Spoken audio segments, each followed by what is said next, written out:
Mario, okay? Yes, you do, because it's literally just Wizard of Oz. Yeah, but listen. The Wizard of Oz wasn't like that. Except the Tin Man is a sexy female robot alien. Okay, well, that's an improvement, but... What? Talking about Tingle's Balloon Love.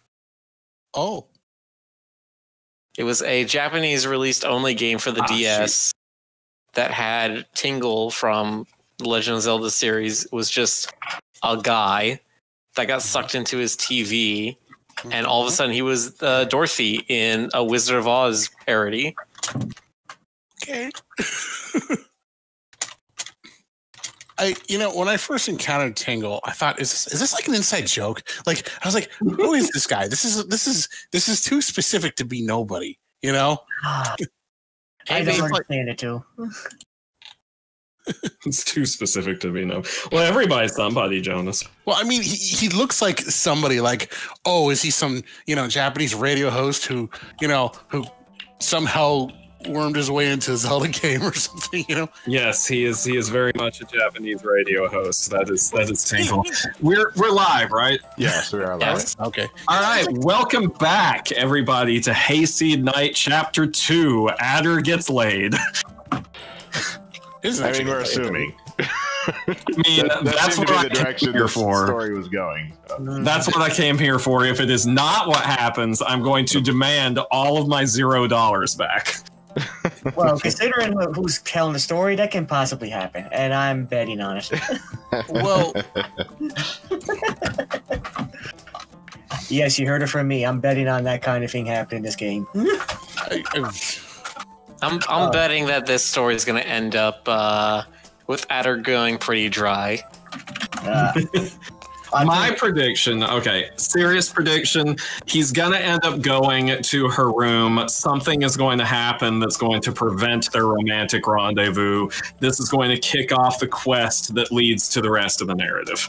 That's my real prediction. Hey! If it ain't my little boss! How you doing, Aina? Considering how someone likes to insert saucy romance into the story, I can see that kind of thing happening in this. So yes, I'm banking on it. Yeah. Aina looked at what little sky could be seen among the rooftops. The sun wasn't even out yet. I know what you're thinking. Why is this fine buck loitering around the temple so early? Well, none of that. You had me so worried. So worried that I just had to come down and check up on you. And sure enough, here you are. And here I am. First again. Yep, I'm just killing it tonight.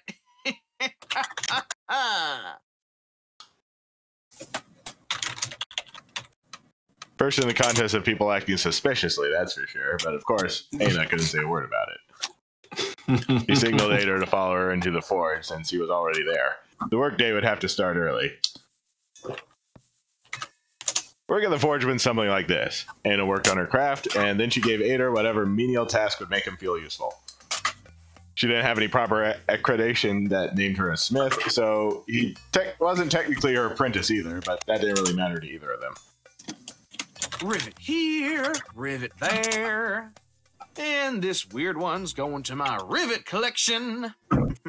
Wow, this scene is riveting. Just had to do it. There was something different in Ada that day. Something had changed. She could feel it. Hey, boss. If you're all done staring at me, I'm gonna get back to work. Those shields won't rivet themselves. Lies. After hours upon hours of hard work, I guess, it was time for a break. Lunchtime. Most tranquil time of the day for both Ader and Aina. Not that either were ever under any real stress, mind you, but the predictability of lunchtime itself helped ease Aina's turbulent temperament and Ader's talkative stomach. What have we got in store today, boss? Is it tater time? Is it tater time yet?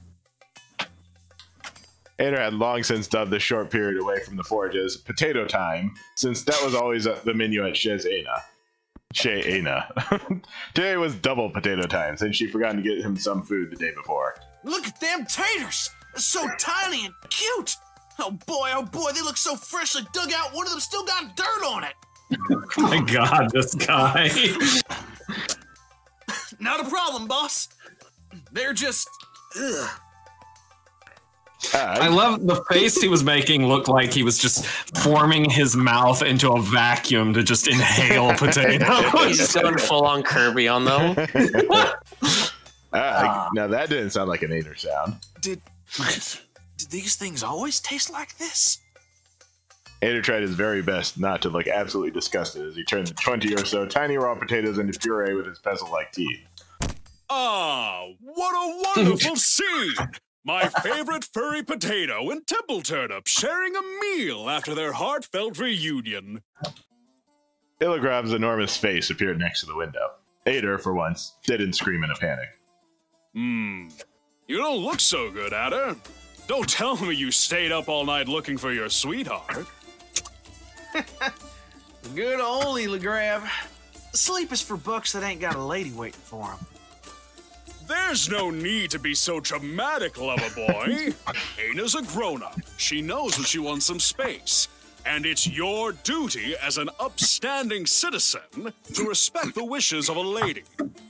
Or else. Bribe is ready, you upstanding lubberwort! Fine.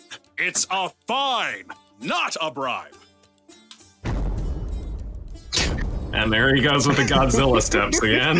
Ader cast his gaze down as Illagrav walked away, leaving him alone before Aina's judgment.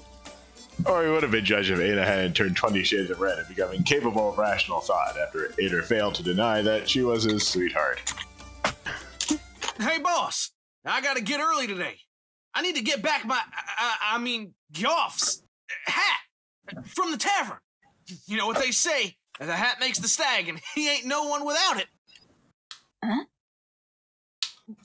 Why can't he go get it like a grown-up? Well, that's because he broke his leg. Gosh, no, it ain't broke, no, ma'am. That dumbass just went and twisted his hoof the wrong way. Yep. Came out convincing.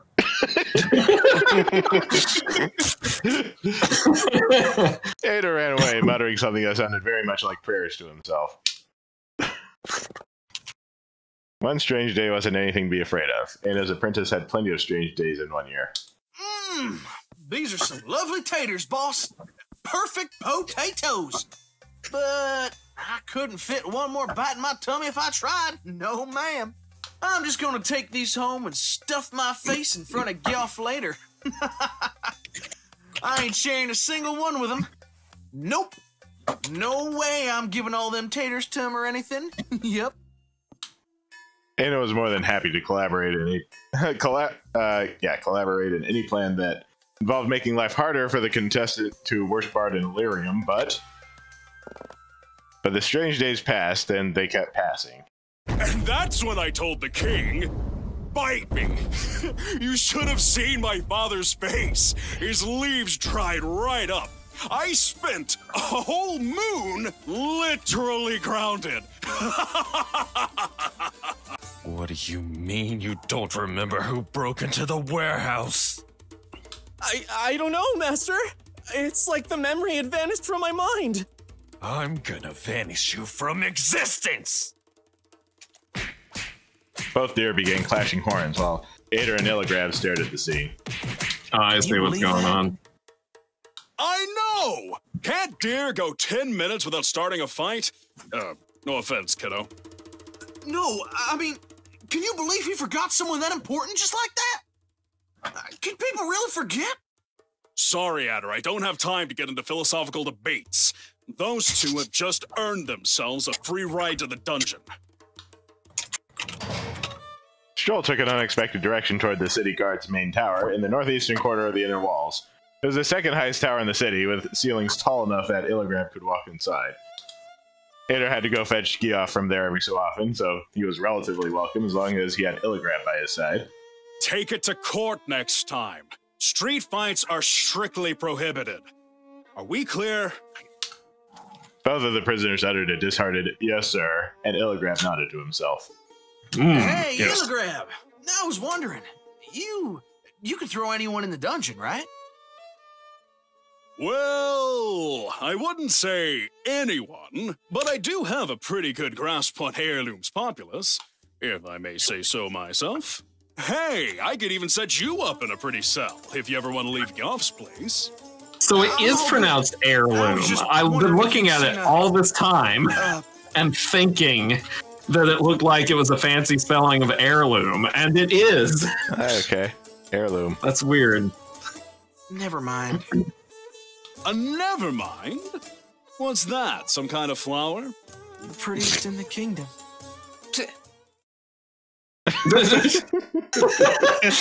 That didn't end there either. Strange days soon turned to strange weeks. So every night now? Clink, clink, clink with the hammer in Aina's forge, but there was another incessant noise. It sounded like the bellows that lit up the furnace. Its source was, of course, Ader looking out the window, sighing like he wanted to empty his lungs. With a semi-nocturnal roommate and what may count among the 10 worst beds in the world, dozing off, spacing out, or generally getting distracted in his job was nothing out of the ordinary for Ader. Sighing, however, that was definitely out of the norm, and he'd been doing an awful lot lately. Stranger yet, Ader hadn't noticed that Aina had been standing right behind him for quite a while now. What? Huh? Hey, boss. I was just thinking about my things. You know, rivets and stuff. No worries, ma'am. I got this. I'm all focused now.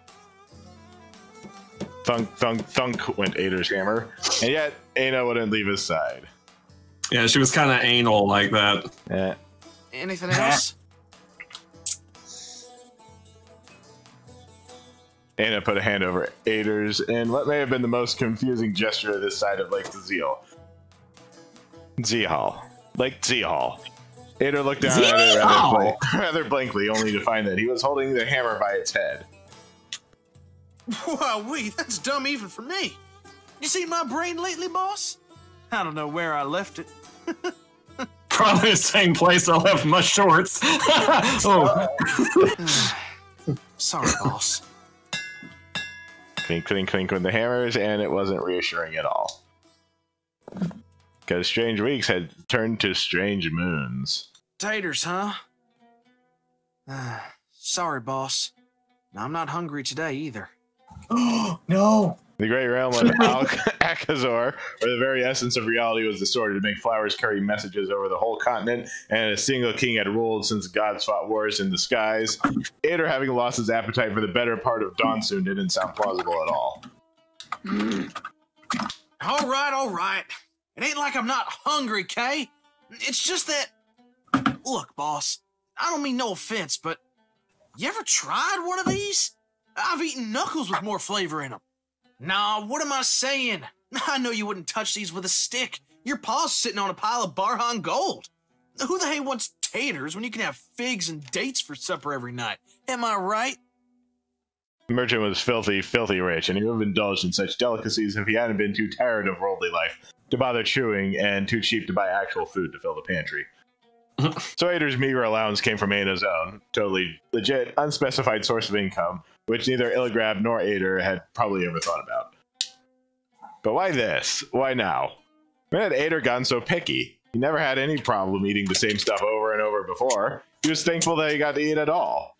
I guess it's time I learned my place and stopped drooling over all the fancy stuff I won't have. Oh, shoot. I'll be right back, y'all. Okay. Again. So, is Illigrab... I thought Illigrab was the merchant's, like, Aina's father's property. Is he just, like, a town guard? It sounded like he had, like, official town guard. Yeah. He controlled... He's like powers at the very least. I wonder if he's the head, something like the head of the guard kind of thing. Where did he even get to try it in the first place?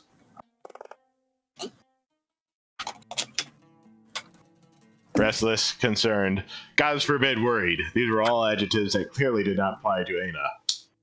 But for some reason, she kept passing a tiny, ugly potato from hand to hand. She stared at the city from her home, thinking about the small fortune it had cost. Someone. All right, I'm back. Not her, but someone. You'd think that deer would have settled their capital in a beautiful prairie, where they could graze free and indulge in hedonism. That the whole world looks something like the village Ader wouldn't shut up about, but no. Massive lack of foresight, coupled with Akon's stubbornness and the insistence of their king, led to heirloom growing in the middle of the steppe between the enormous Lake Zial and the Al-RC. World map. With barely any space for bush pins in the proximities and fertile fields and a million souls to feed, food was neither cheap nor readily available in the capital, hogged by those that needed it the least.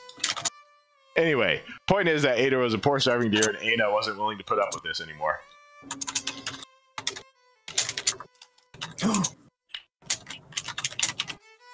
What will you do? What will Ada do? What will Aina do? What will Aina do? I don't know. What will Aina do? Oh, something you know. Will you become a better cook, or will you think that there's a cure for this ailment? Which find a cure seems like the most straightforward way, but then again, Aina does have a hard time communicating. I'm just saying, there's one way to a man's heart. With a pickaxe? No. Oh. I knew you were going to have like the Addams Family answer. I'm pretty sure that the quality of the food is not actually what's bothering Ader. So the question of course not. We all know what he's doing. Well, okay, yeah. We know what the game is leading us to believe he's doing. Honestly, I was kind of trying to lead Stoker into saying a wooden stake. Well, yeah, but I threw a curveball at you now, didn't I? You did. He's an Ader tater. He loves tater. You can't take him away. Ader tater? Yeah. Well. Okay, I gotta find it here. Some small maroon spots on the potato skin alerted Aina that the potato she'd chosen probably wasn't in the best condition. As she was devising the punishment she'd bring upon the merchant that could have endangered Ader's life with diseased food, she had a small epiphany. Perhaps Ader wasn't being an imbecile. Perhaps he was just sick. Ada didn't have the foggiest idea about medicine, but she figured that it couldn't be too different from fixing any other thing in the world. You just had to figure out what piece was malfunctioning. And hit it with a hammer. And she knew where to look. Quiet, furtive steps. The only sound disrupting the consuming silence that filled the Temple of Hero once the night fell and honest folks left the streets. Any thief that was dumb or brave enough to target such an old place of worship would have been surprised to see that not a single fire burned in the whole temple after the sun set. Not in the courtyard. Oh, hey, this looks familiar. Not in the library, where someone was meticulously looking through shelves filled with books and clay tablets that threatened to crumble to dust at any moment. Aina set her sights on an interestingly named volume. I'm not trying that. Roughly translating to Cyrenar as Anatomy of Farhans and Ekanes. All right, I want to see if I can try that. Let me see. I think I can, but you first. Basakra hunianak heka inapnet tan kihayanet. Here, let me go try. Basakra hunianak fuck it. Let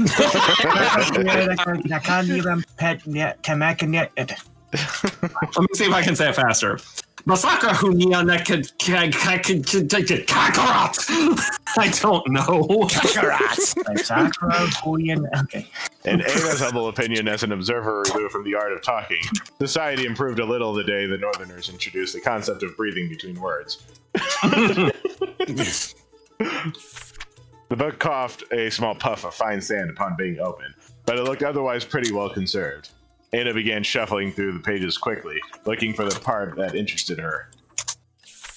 The revolting innards of the brutish deerfolk, the most thoughtful and impartial and valued treaty, would be a rather forgiving translation for the title of the chapter she was about to read.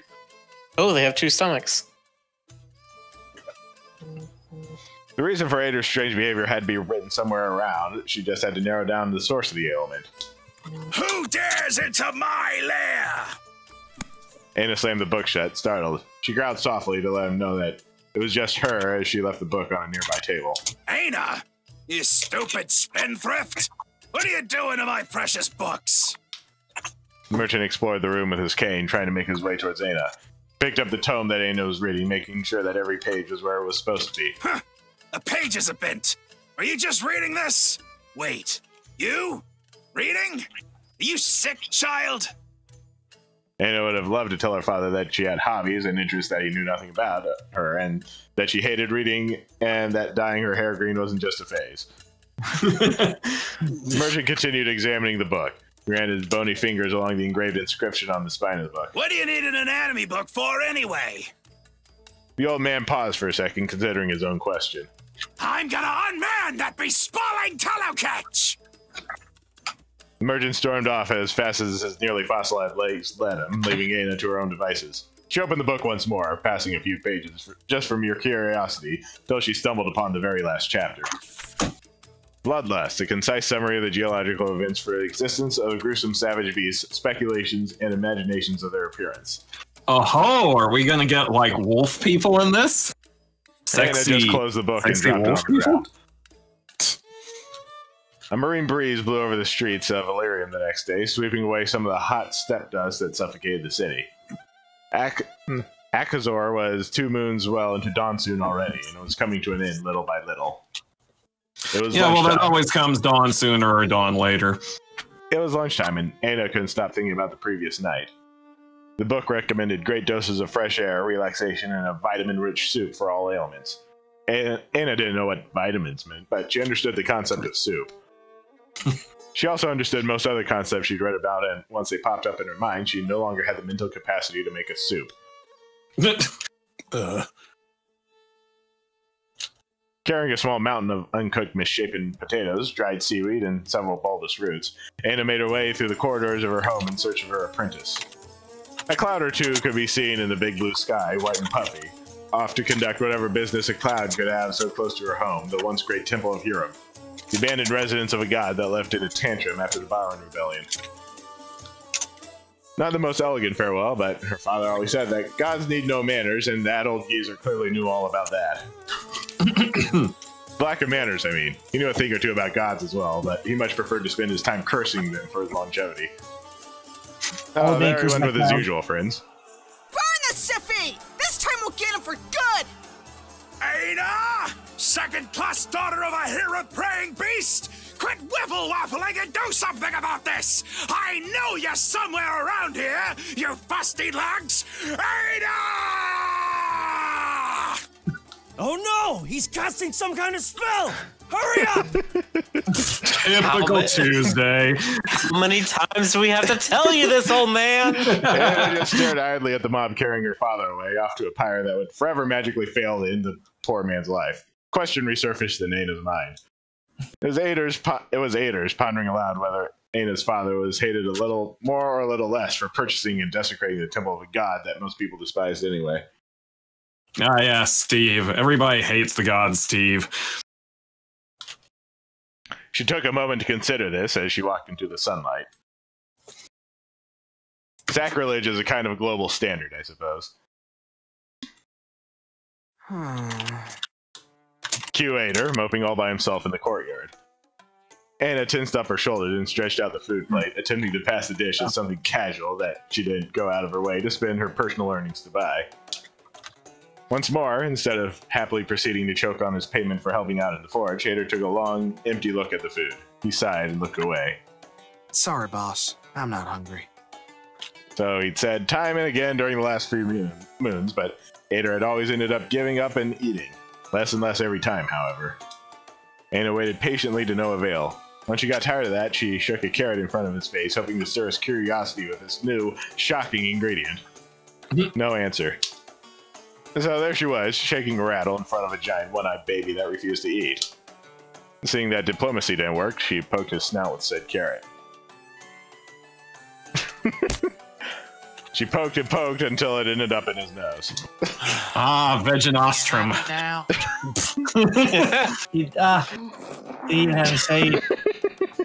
That's everything about this particular screen is there's no bad thing happening on this screen right now. Watch out for the hammer. And his total desperation was purposely ignored by Ader, so a poor carrot was snapped in two for his sins. Recollections of the anatomy book began appearing in her mind. She didn't want to believe it, but perhaps all those noises weren't sighs, but Ader's tremendously pathetic mating call. She stared at Ader from behind the mountain of food as he rubbed his snout. Yes, she read something about that. What a shameful display, showing off his nose to a pure maiden to entice her. But she had to stay strong. So it wasn't the time to let her heart flutter under the very self-indulgent assumption that Ader was somehow interested in getting to know her better. And it was no Hakim, but she knew the profession well. She needed to confirm her suspicions based on the symptoms before giving a diagnosis. Oh no. Nope, you don't get to click on that. I knew it. Oh, she wouldn't. Oh, she wouldn't. Pants. So does pants mean like pants as in I think catching her breath, or does this mean something involving someone's pants? I think this is involving the pants. I mean, look at the symbol here. I'm very curious to see what will happen if you select that. No, you have to say before you move ahead, I believe. So you can see how. I think you can anyway. But yes, I knew this was coming. I'm torn between pants and oh, she wouldn't. But then again, pants. Everybody wants pants. Get the pants. And his wanton eyes follow the trail of dark curly hair that zigzags from the gorgeous brunette's chest all the way to the end of his toned stomach. There was a problem, no doubt. A problem in his pants. Go on.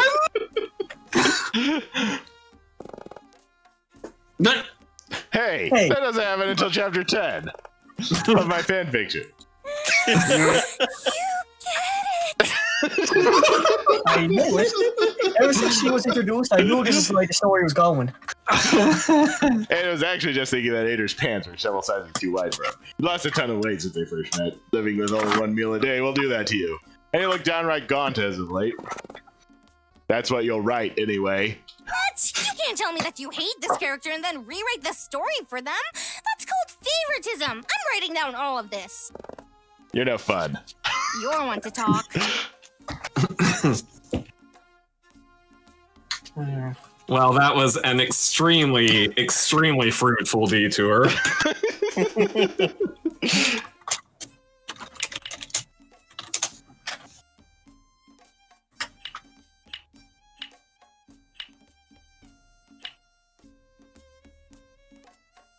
Well, let's just keep going with these. Blush. Yeah, why not? It stated quite specifically that one of the most obvious external signs of the illness was a flush of red spreading through face and possibly chest. Ada put her face closer to Ader's, looking for that blush. Ader's face went red immediately. Ana nodded to herself. Had to be a bad case. He was even going a little cross-eyed. How can you tell? How can you tell? The book had talked at length about the feelings associated with such a state. Heart racing, palpitations, and extreme warmth would be the most characteristic ones. They should be obvious to the touch. Touch. Ana looked at her palms. Well, actually, she didn't. They were covered in bandages. She just looked thoughtfully in their general direction. She wouldn't bare her hands for him. Not now. Not yet. Maybe not ever. Her ears weren't covered, though. Perhaps she could listen to his heart. She could just put her face to his chest and... Wait, she couldn't listen to his heartbeat with her face buried in his chest? I mean, you could try. I mean, I'm willing to try. Ana completed the examination and nodded, nose and ears twitching as she giggled to herself. Playing Hakim is great. We're out of places to grope, you perv. And she's like, nope, no, I have not. You were right. Ana's awful. He rubs hooves. I have to let the readers know about this. Every generation to come shall be made aware of the fact that Tess Ana was nothing but a little slobbering beast. That's fair. Ana channeled her embarrassment and indignation in a way that was not deserved, but not uncalled for. Ada got a swift punch to his face, and as was the norm for her, Ada ran away before she got a chance to see his reaction. Ada marched toward one of her usual hideouts atop the rundown temple walls away from Ada's sight. She needn't run that far. He wasn't going to pursue her this time. Alone with one of her potatoes and all of her weapons, Ada began rummaging through her pockets in search of a knife. There was never a lack of those on her person. She brought out one of her trusty daggers and focused all of her attention to cutting the potato into thinner and thinner slices. I feel like Alone with One of Her Potatoes sounds like it should be the title of something. She wasn't wrong. There was just no way she was. She was older and wiser, and Ada was just being an idiot by refusing to her help, of course. Hiding from the mob, little Tess? Okay. I love how every time he shows up, he just pops up completely unexpectedly into the scene. Yes, every time he leaves, it's Godzilla steps. Yeah, despite the fact that he walks like Godzilla. Yes. God's damn it, giant tree man. Replying to Illigrab wasn't precisely on Ada's list of priorities for the day. Illigrab didn't expect otherwise. Don't worry, I took care of them. No need to thank me, of course. Wouldn't kill you, though. It might, you never know. All that's left is putting out the fire, so, I was hoping Ada could give me a hand there. Where is the lab? That was another question that didn't deserve an answer. Ada devoted her whole being to gathering all the extra thin potato slices, then launched them into the air, watching them fly around like some tremendously wasteful confetti. Did you two get in a fight?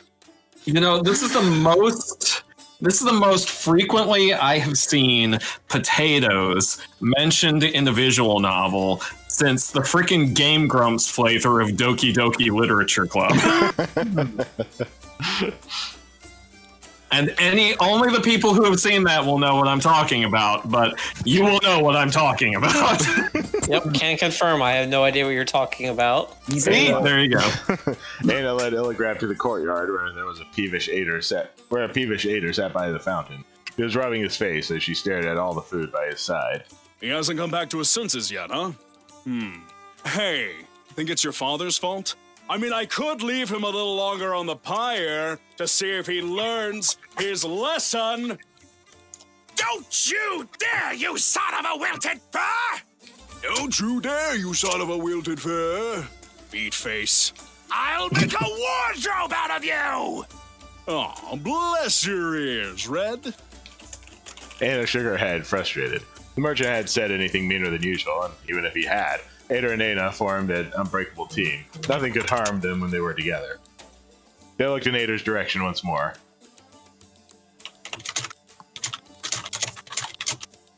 Was he actually doing cartwheels? I won't pretend I've ever understood how Ada's mind works. You two worrywarts were made for each other. Ana's face turned red immediately. The legendarily morose Smith would rather admit to any criminal charges against her than let on that she was actually concerned about anyone's well-being. Illigrab smiled and stepped forward before she had a chance to protest, however. Let me handle this. Ahem. Outersend, son of Gerfaz of the Upperfield, you're under arrest! Oh, Three, I'm sorry. I'm so sorry. I knew that it was against the law, but I couldn't just go tell on her. Please don't kill me. For worrying a precious little bean. Like, Ana, sweetie, give us a minute, will you? Adder, my favorite Chanthurian refugee.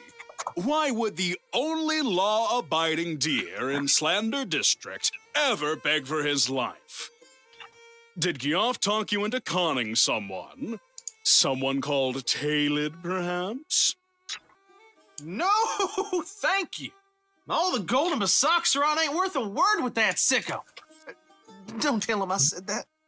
Well, that rules the most serious possibility out, which leaves us with a scared buck and a secret. And you know that I'm only second to Ana when it comes to both. Start talking. All right. If I'm gonna die, at least let me die an honest buck. I met this girl and she booped me and I got so nervous that I ran away, but then we met again and it turned out we kind of knew each other because I tried to save her once. Things got kind of heated up between us and what we did that night, oh boy, that can't be legal. Say no more. So, you shed your antlers. That's no big deal. And most certainly not a crime. Though you know, fawns happen. You do know about that, right? They did have the talk with you, right? I love you like a son, but please don't make me take on your father's actual educational duties. I know where fawns come from. That ain't... Good. Then what could... Oh, of course. I should have known from the very first moment. Ader's eyes lit up slightly.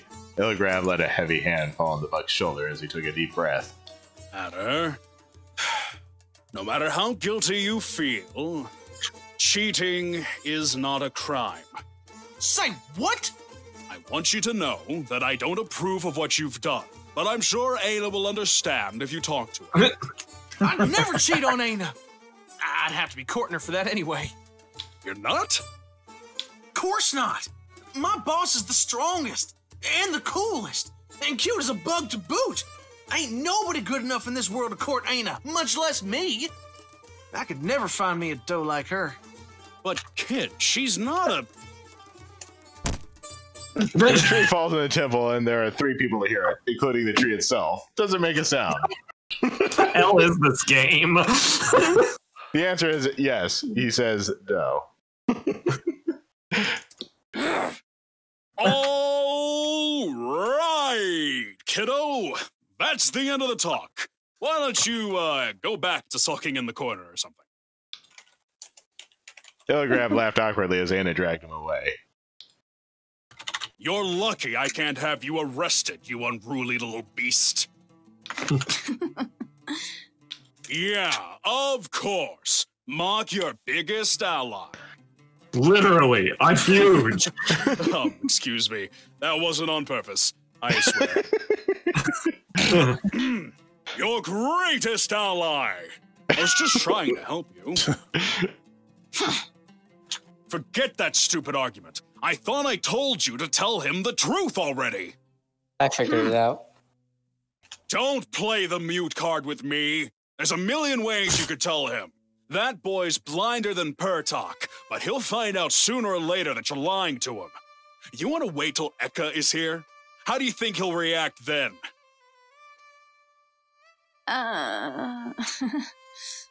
Aina, we aren't like him. Like them. I know you care a lot about him, and so do I. I love the both of you.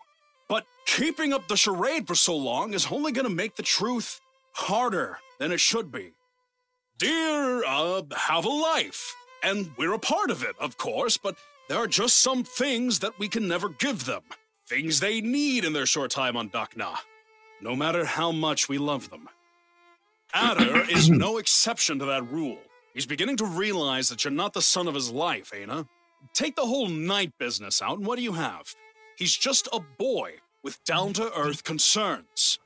He wants a farm. He wants a family.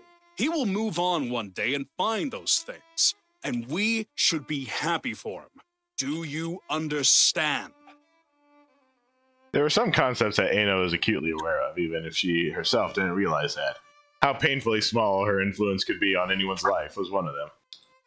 A few moments went by in complete silence as she contemplated the faces that had left her behind already. She had always been all too eager to forget how rare company had been throughout her existence.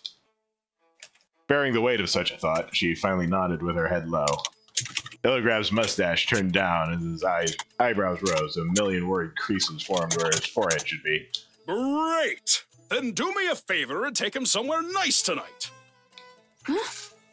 You have to make sure to have fun together while you can. So go make up with him. Take him out tonight. Who knows? Maybe he'll loosen up and tell you what's going on after a few drinks. It's time to let him in or let him go. So you two'd better be smooshing faces together by the end of the night, okay? That's a royal order. In an incredible display of dexterity, Illigram managed to produce a giant tree-deer's handful of Doris from a bag on his belt, which he handed to a very flustered Aina as discreetly as he could. Satisfied with his act of generosity, he took a long glance around the forge, finally stopping to stare at the embers resting on the bottom of the furnace. And you can think of that as a tip. You know, so you can get to work on my order a bit faster. Aina looked at Illigram straight in the eye, not restless, not calm. Even more silently than usual, she stretched out the hand holding the coins towards him. Fair enough. I should know better than to try to bribe a Tess. You guys are a prideful bunch. But hey, keep the money. I'm sure Adder could use a little, push in the right. Are you going to help me down or what? Red, I swear I'd let the mobs have their way with you if it wouldn't make your daughter sad. I'd like to see you try! Oh, I'm sure you would. He's right, though. I shouldn't leave him hanging like that. Good luck, Aina. Free from the chains There's of a unwanted... lot to take in here. Yes, it is. Free from the chains of unwanted social interaction, Aina silently pondered Illigram's words as she headed back to Ader's side. The used-to-be sacred flat pools in the public courtyard now served as a magnificent dish and laundry washing station. Ader's, particularly since he was in charge of those drawers. At the end of the day, any of her oh-so-urgent tasks were just another excuse to keep Ader around. He purposefully looked the other way. Of course, he didn't want to talk to her. The irony of getting blatantly ignored by the clingiest deer in Dakna wasn't lost on Aina. A painful punishment if there was one. An apology was something to be rarely expected from the smith. Not because she failed to see the fault in her actions, but because she didn't know how to apologize. Yeah, they don't make cards for, I'm sorry I interrupted your heartfelt conversation by dropping out of the sky on top of the 18-foot tree person you were talking to. I don't know. They're pretty specific these days. They think some advances towards you. Hey, that's not bad. No, look, I know I dropped in on you, but I hope you're hanging in there. Ader always knew when Aina felt guilty about anything. Then again, why did she have to apologize when it was him who failed to appreciate her efforts? She would have to get continued patting her own back and telling herself how right she was if she hadn't noticed that the food was nowhere to be seen.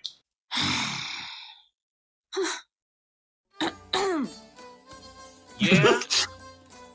Aina carefully removed from Ader's hand the brass dish they'd been polishing over and over. It's not clean yet. There's some red spot that just won't get. An incredible feat, considering that he'd been washing that same dish since her conversation with Illigram started. The dish had been cleaned with such dedication that she could see her reflection in it. Aina stared at the dish. Then at Ader.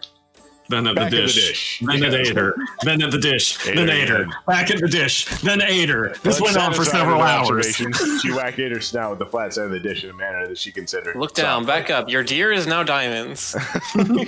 Yes, I was thinking that too. Nice. Then back at the dish. Then Ader. Then back at the dish. Then Ader. Smirking in the most annoying fashion possible, she shoved the dish on Ader's face. Yeah, there it is. Just let me clean that darn dish. Aina turned the dish around once more just to make sure she was right. There was no spot to be seen. Seeing that her first idea didn't yet yield any results, Aina decided that some better strategic positioning was in order. Hey, wait! Don't go walking into the pool! You're gonna make a... Ignoring the way her boots were getting soaked and how questionable her repositioning was, Aina sat down in the gap between Ader's legs and the pool. She held the dish out as far as she could and then tapped on its surface, attempting to call Ader's attention to it once more. He had to regain a bit of composure first. Can't you see the spot? It's there, right next to your face. A brief lapse of clarity came about as Ader's sight traveled towards a red blur on the brass dish, right where his left eye should have been. And I'm done. Big surprise. No kidding. They agreed on that. Tranquil silence followed Ader's epiphany, a moment of reflection.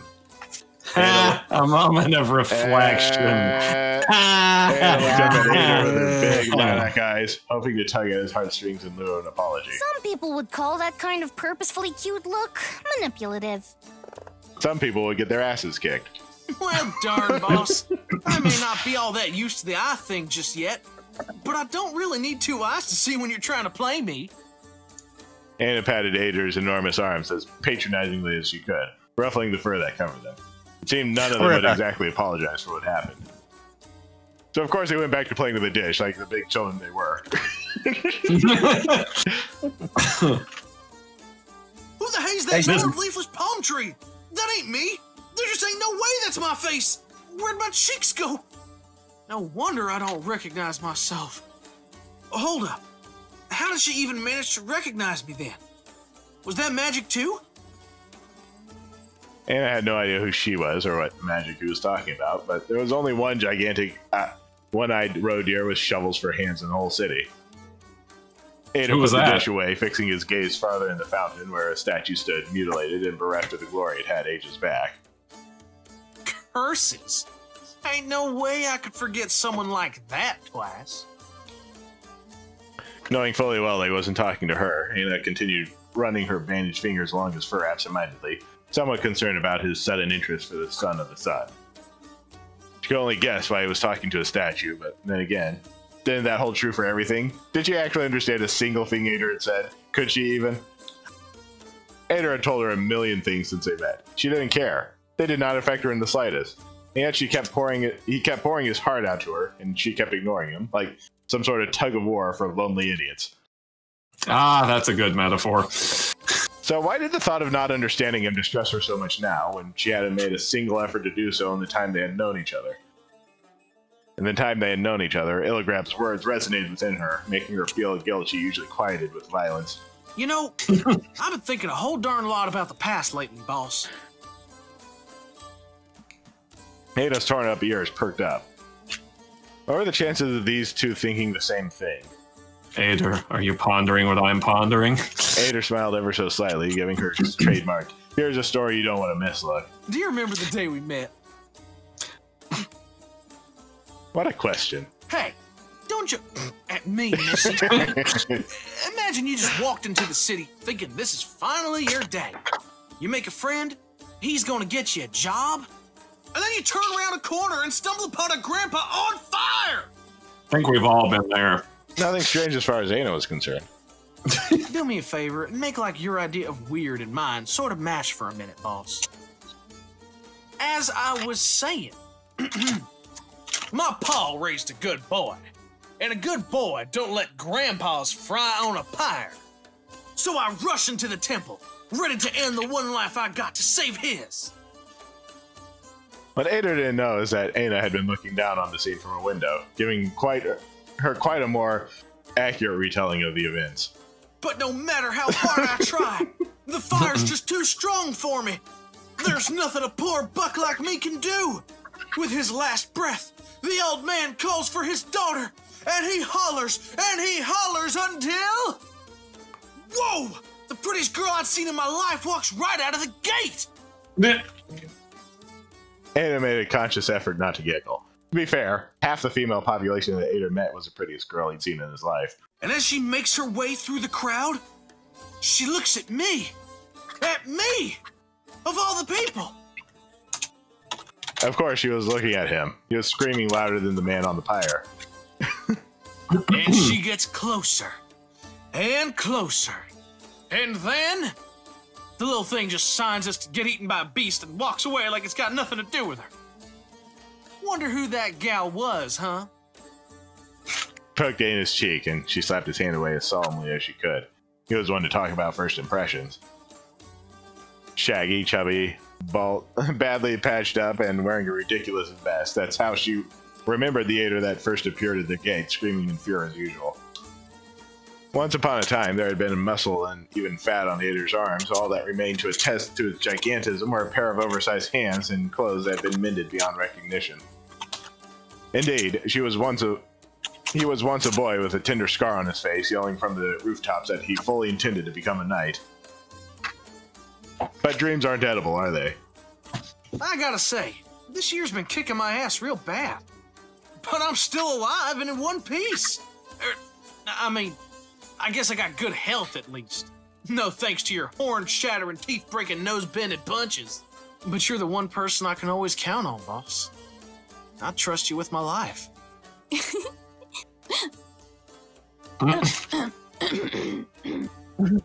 That was just a very Aderish exaggeration, of course. They had only been friends since last Bleak Night, at least the way she saw it. There was no way he trusted her that much already. I mean, come on, lady. Look at him. Look at him. He's like the most credulous individual ever, so. Then again, Ada would probably argue that they had been friends since he arrived in the first bloom of flower scents, and that he would have died for her the moment he saw her.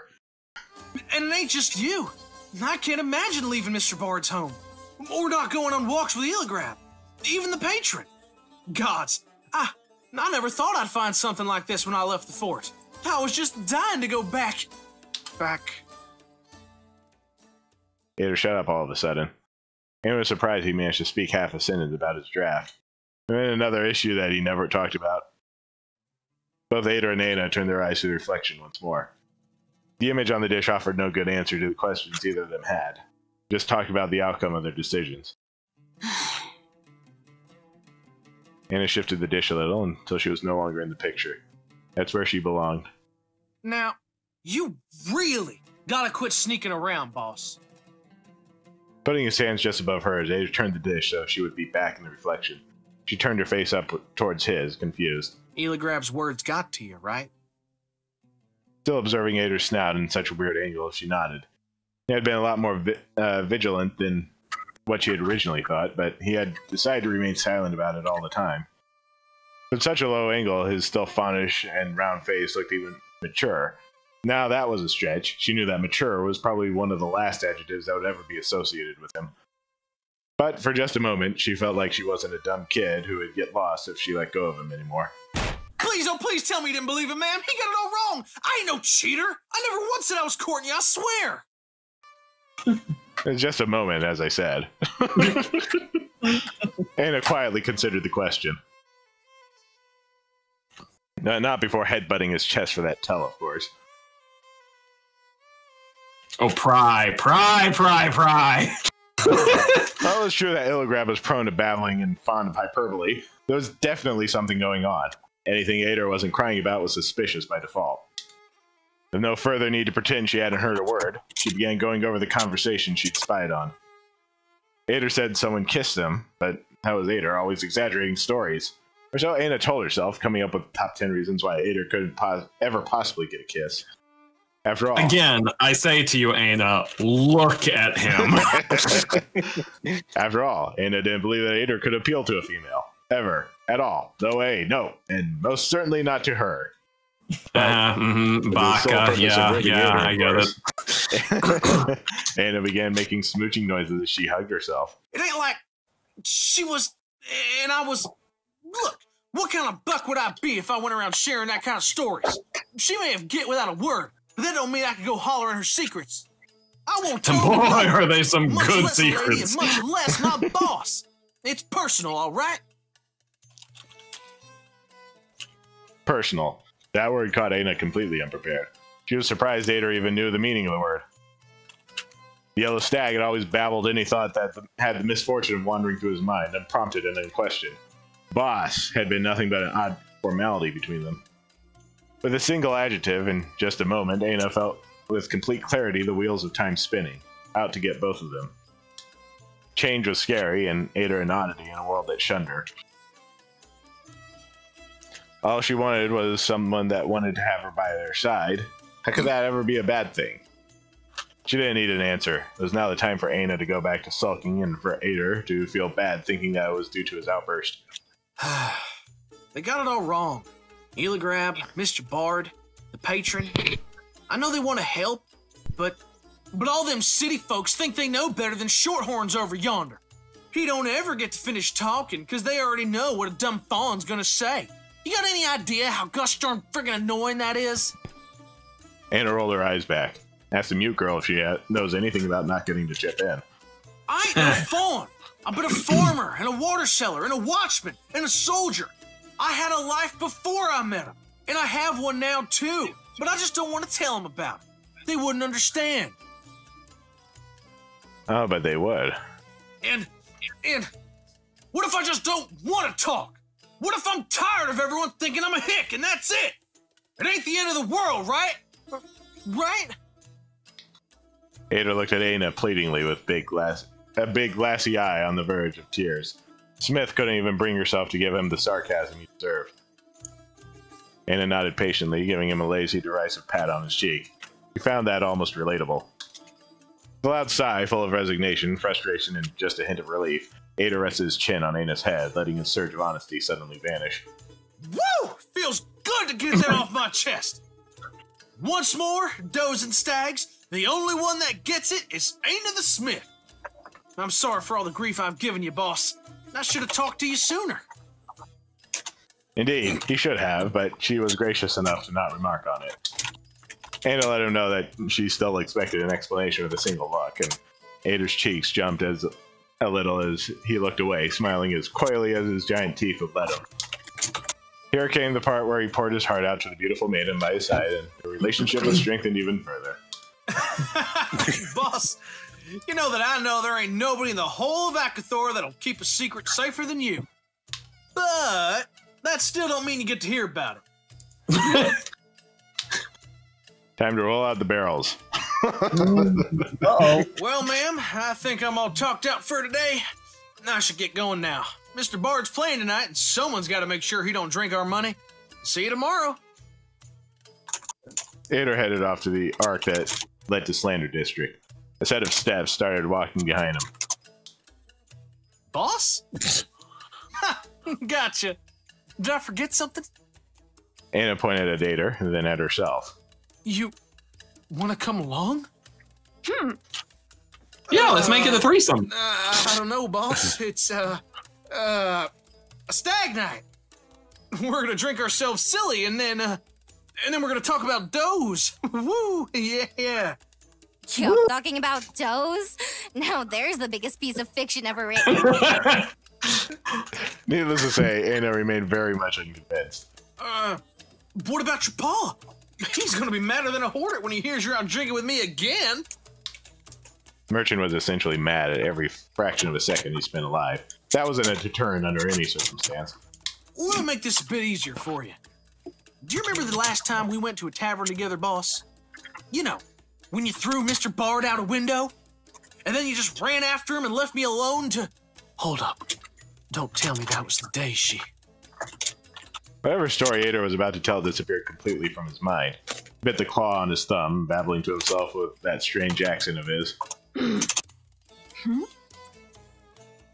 Her boots didn't even make a sound as she shyly walked towards Ada. She grabbed his hand with her comparatively tiny fingers and looked up while awaiting a response.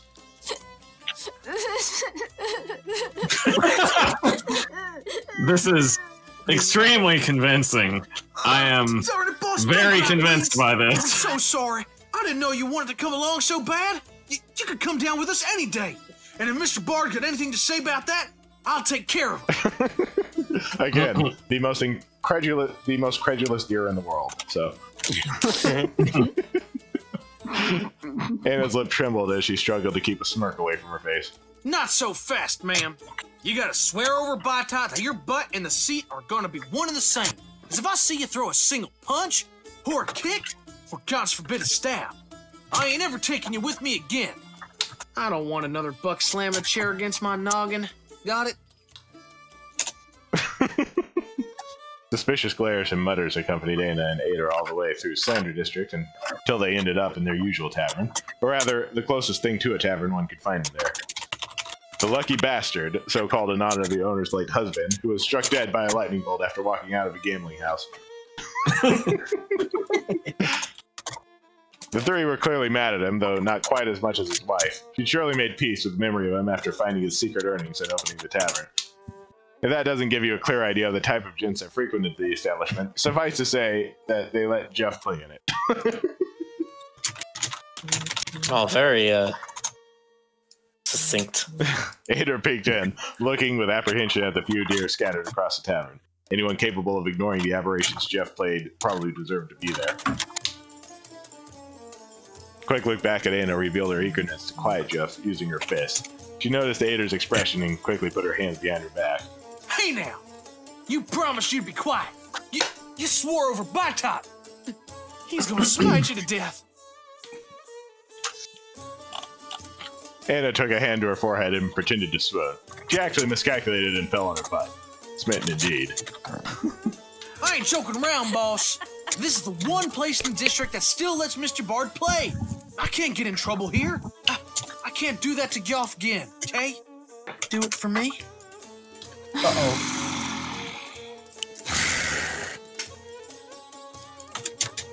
And there went Anna's plan for the night. Everyone turned towards the duo as they walked into the bar with faces that went from awe to ire. The barkeep, upon noticing Ader, quickly rushed to his side. There you are, Adder. Just the man I wanted to stab today. Go tell that asshat friend of yours to tune that stupid piece of... If I had a nickel for every time I've been greeted like that. Anna's eyes met the barkeep. She paled. Anna smiled. Though Ader would have you believe otherwise, Anna storming off was hardly an uncommon event. It was, in fact, how most of her arguments with her father ended up, since she could not quite defend her own causes. Some strange events tended to occur concurrently. One night, an enormous hole appeared in one of the city walls. One day, the sun rose to reveal that the Bahat statue was missing its 2-story-tall sword. Most recently, someone removed all of the pavement from the northeastern quarter to the central plaza. An extremely sharp dagger was the only clue the thief left behind. But of course, Ader didn't believe that his beloved boss had anything to do with any form of nocturnal vandalism. Wait. What? You... Oh, right. Boss, this is the prettiest barkeep in town, Miss Barkeep. Miss Barkeep, this is the prettiest smith in town, my boss, Anna. Anna? Anna tilted her head up slightly to let Ader pat her on the head affectionately. Still in such a cute position, she turned her eyes toward the barkeep in a killing glare. Anna, of course. I didn't know it was like that. Give me just a... You bunch of twats better get your asses out of this place immediately! These two want some space! There was no answer to the barkeep's order. Anna reached for the hammer on her back. There's no need for that, ma'am. We'll just try to fit in a corner or something. Anna took a deep breath as Anna placed the hammer back on her belt, sending just one last look of disappointment his way. Goff's barely cohesive poetry became clearer as they reached the back of the tavern, though the bard seemed too occupied with his performance to notice them yet. They managed to find an empty space where they could barely fit together, though their designated room on the floor became considerably bigger after Anna curled her lips at the deer around them. Well, that sure was a thing. She never called anyone a twat for me before. You know the barkeep, boss? Nope, no way. She had to be confusing Anna for some other green-haired albino that wandered from tavern to tavern once a moon demanding a little tip in exchange for not raising the place to the ground. Oh, so that's how she makes her money. Once seated, Anna called the barkeep with a deep, menacing growl. She rushed to their side immediately. Yes, miss? Anna pointed to a cup and raised 2 fingers. Barkeep clearly didn't need a translation, but Anna's request didn't seem to cheer her up as it should have. Make that just one, ma'am. I ain't got enough money. And I don't feel like drinking anyway. But Anna felt like making him drink, of course. She brought out a shiny Daru from Milligram's gift and pointed to herself and then to Ader. Oh, that's mighty kind of you, boss. But really, I don't wanna. I said no thanks. Uh-oh. Anna tried to push 2 coins into the barkeep's hand, while Ader tried to pull her hand away quite fruitlessly. Anna! What did I say earlier about trying to know what's best for me, huh? I don't always gotta get naked to have fun, alright? Well, speak for yourself, dude. I'm waiting for it. Both Anna and the barkeep looked at each other. They looked at Ader as he pursed his lips together. Get drunk? I mean, I don't gotta get drunk. What do you know? I think I kinda do need a drink. Get me drunk, please. I don't want to think about being naked now. Speak for yourself, dude. God damn it. Ada was already bringing himself enough shame, so Ada kindly overpaid the barkeep in a desperate action to make her go away. Once the barkeep left, she took one of Ader's hands and pulled it away from his eyes, trying to take a good look at his face. She would have had better luck looking for faces in the mold covering the walls. Doth mine ears deceive me, or is that the tinkling of coins I hear? Not you. Get out of here. Yeah, finally turned toward them with very calculated. Doth mine ears deceive me, or do I hear Ada talking about getting naked?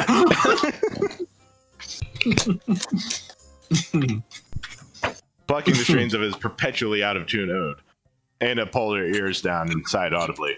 Goodness gracious! If it isn't Ladder, accompanied by the petite patroness no less, of all the miserable taverns in this loathsome city. They both knew that Guff had been expecting Ader and had clearly seen them walk in. But why say hi like a normal person? Evening, Mr. Bard. I know what time of the day it is, thank you very much. I'm painfully sober yet. Or at least sober enough to recognize a moon in the sky, and a lad eaten up by his misgivings when I see one. Aina, what did you tell Adder to make him wail like that? Oh, woe is me, so young and I'm turning hard of hearing. Speak up, dearie. Anna's teeth gritted one against the other, loud enough for Ader to hear. They exchanged a very serious look. One that said, don't. A series of strangely precise grunts and gestures followed one another under the expectant attention of the bard. Afterward, they both looked at Ader until he finally relented. She wants you to keel over and die. Why? Is she too lazy to kill me herself? It was a question, not an invitation. But of course, that kind of subtlety doesn't fare so well around the likes of you. Ada was considering how to best break Guff's snout in a single strike, but Ada fulminated the bard with a look before Anna had so much as a chance to grunt. Cut me with the sword if thou must, but wound me not with the knives in thine eyes. Not you, Cabbage Head. I know you'll do both gladly. Hey, quit picking on her. Picking on her? Goading her a little counts as a provocation now? 'Tis but a jest between old friends. Very old friends. Aina knows it, doesn't she? Doesn't she? I said quit that, Bard. Me? She's the one that casually throws people out of windows. That's what's a little defenestration between friends? Guards! Yes, see, my friend broke a buck's spine, but that's okay, because she was mad! Ada was about to reply, but the barkeep finally arrived with 2 cups filled to the top, where she surely hadn't spit at all. Just the thing to keep me goading. Goff grabbed one of the drinks before Anna had a chance to grab hers. She rose up from her seat, livid. Hold up, boss. Don't go breaking promises so soon. I'll pay you back for that one. Here, you can have mine instead. Anna took a brief look at the edge of the cup. It's covered with foam, which meant that Ader had taken a sip. Which meant that his lips had been there, which meant... No, she yes, can't we know have what that means. one either. Aina's not old enough to drink. At least formally, And she's never getting older. Just as Joff was about to drink from his cup, Anna snatched her drink back. She gulped the beer down. I'd say I hope you choke on it, but you can't even do that. Anna proceeded to spit the drink all over Joff's face and then slammed the cup against the table, leaving a crater in the metal sheet. Jeff dragged his hand down his face, trying to get some beer off his fur. He was trembling slightly, but laughed all the same. It's vibrating. Thinking you were a golem, and it turns out you're just a misshapen walking fountain.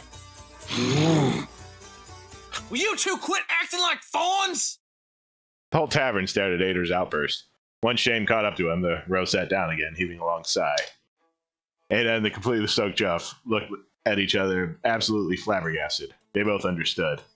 Well, color me surprised. I must admit that being lectured in maturity by Mr. There's a beast in my pile of hay was the last thing I was expecting today. Indeed, this is no time to squabble. It's been forever and a half since we 3 last shared an evening together. And if it was about me, this would be the last. So I really need to know. What on the face of Dakna is wrong with you? I'm fine. You're as fine as muscular I am, my lad. Come on, you can surely tell your best friend about it. That's an interesting way to deliver that line. But then again, it's a slightly unusual line to begin with. Sorry, Bard, but this is one of them things I can't tell anyone, not even Aina. Gaff's eyes and lips narrowed until they both formed a line. Though wounded, he attempted to smile once more. Uh-huh. We'll go with fine, then. Look at her. I know you're positively fine, but you've been just a little quieter than usual. As in, not blowing my eardrums quiet. Why are you so fine? I just got a lot on my mind right now. Yes. I noticed you spend your nights moaning. What do you want me to do? I can't sleep when I'm worried. Worried? Oh boy, you're gonna go blind if you keep worrying so much. Don't go saying that kind of stuff in front of Aina! Why? Is she not the one for whomst thy heart weeps? Say what? First of all, it ain't his heart. Second of all... I'm going to give you the chance of your life here. Do you want to sleep with Aina? Aina got so flustered he almost flipped the table. Aina suddenly lacked the dexterity to find any of her mini weapons and the accuracy to wrap her hands around Jeff's neck. Is that a yes? It's a gosh darn freaking gazelle, alright? Aina immediately dunked his face in the drink. Jeff's jaw fell to the ground. Aina forgot how to breathe. The bard proceeded to spill the contents of a cup all over the plate, banging the table with a fist and laughing over the top of his lungs. Aina's cheeks swelled up as she tried her best not to cackle. Wait! All that melodrama! Just for some Barhan lass? That ain't the... This couldn't be sweeter, oh you're a horn-eater. This poor hobo was so mistaken, you see. Thought you'd cry for a golem, but you're just too wholesome. Quit with the golem thing and listen just this once, alright? It ain't about me being a horn-eater or not. I mean, it don't even matter. It's been a moon since she gave me the axe. But I needed to see her one last time, and something happened that night. Something I can't tell Aina or you or anyone. And I can't stop thinking about it. I can't stop thinking about her. Ah, yes. I'm sure a lot of things happened that night. Or didn't, from the look on your face. You know, there's not a face unbeknownst to this bard. So tell me which Zell has been touching your neck. Go tune your ooze, y'all. Wow, touchy. Anyway, I'm glad to hear that you're a healthy deer with healthy obsessions that don't include lifelike dolls with a penchant for smithery. I'll leave you two friends to your business dinner. With that, Yoff got up from his seat. Instead of going back to playing his horrible songs, however, he headed to the back door, muttering things under his breath all the while. And his eyes finally drifted back to Ader. He turned red like a tomato. Yoff, am I right? That bard's 2 straws shy of a hay bale and only half as smart. Sorry, boss. I need a moment. Ooh. Ooh. Ooh. Ooh. Oh my. If we follow Yoff, well, we're not in the bar anymore and we can beat him up. So I guess the question is, which character would we rather spend more time with? I already know my answer. Yeah, I do. Yeah, okay. Yoff is kind of a jerk. Of course, Anna couldn't care less about Yoff's problem or any request for privacy. She was only concerned about Ader's well-being, and by well-being, I mean apparently questionable love life. Yeah, I've been there too. Ada looked her way again. Ada's lip trembled, but she managed to keep a straight face. She tapped the cup, trying to remind him that it was there and that she still very much wanted him to drink it. Sorry, boss, but I really don't want it. Yeah, Chad agreed with us. Don't taste the same anymore. Ada's eyes were immediately drawn to the cup Ada pushed into her hands. You ever tried wine, boss? Like, for real grape wine? It's so good. It's even better than the mead we got back in the prairies.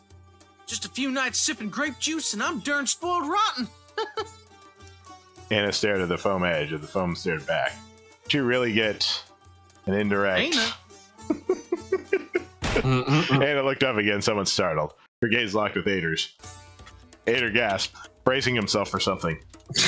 The boy leaned in closer, still fixing his eyes on Anna's. She didn't understand what he was trying to do, but he was managing to look really dumb while at it.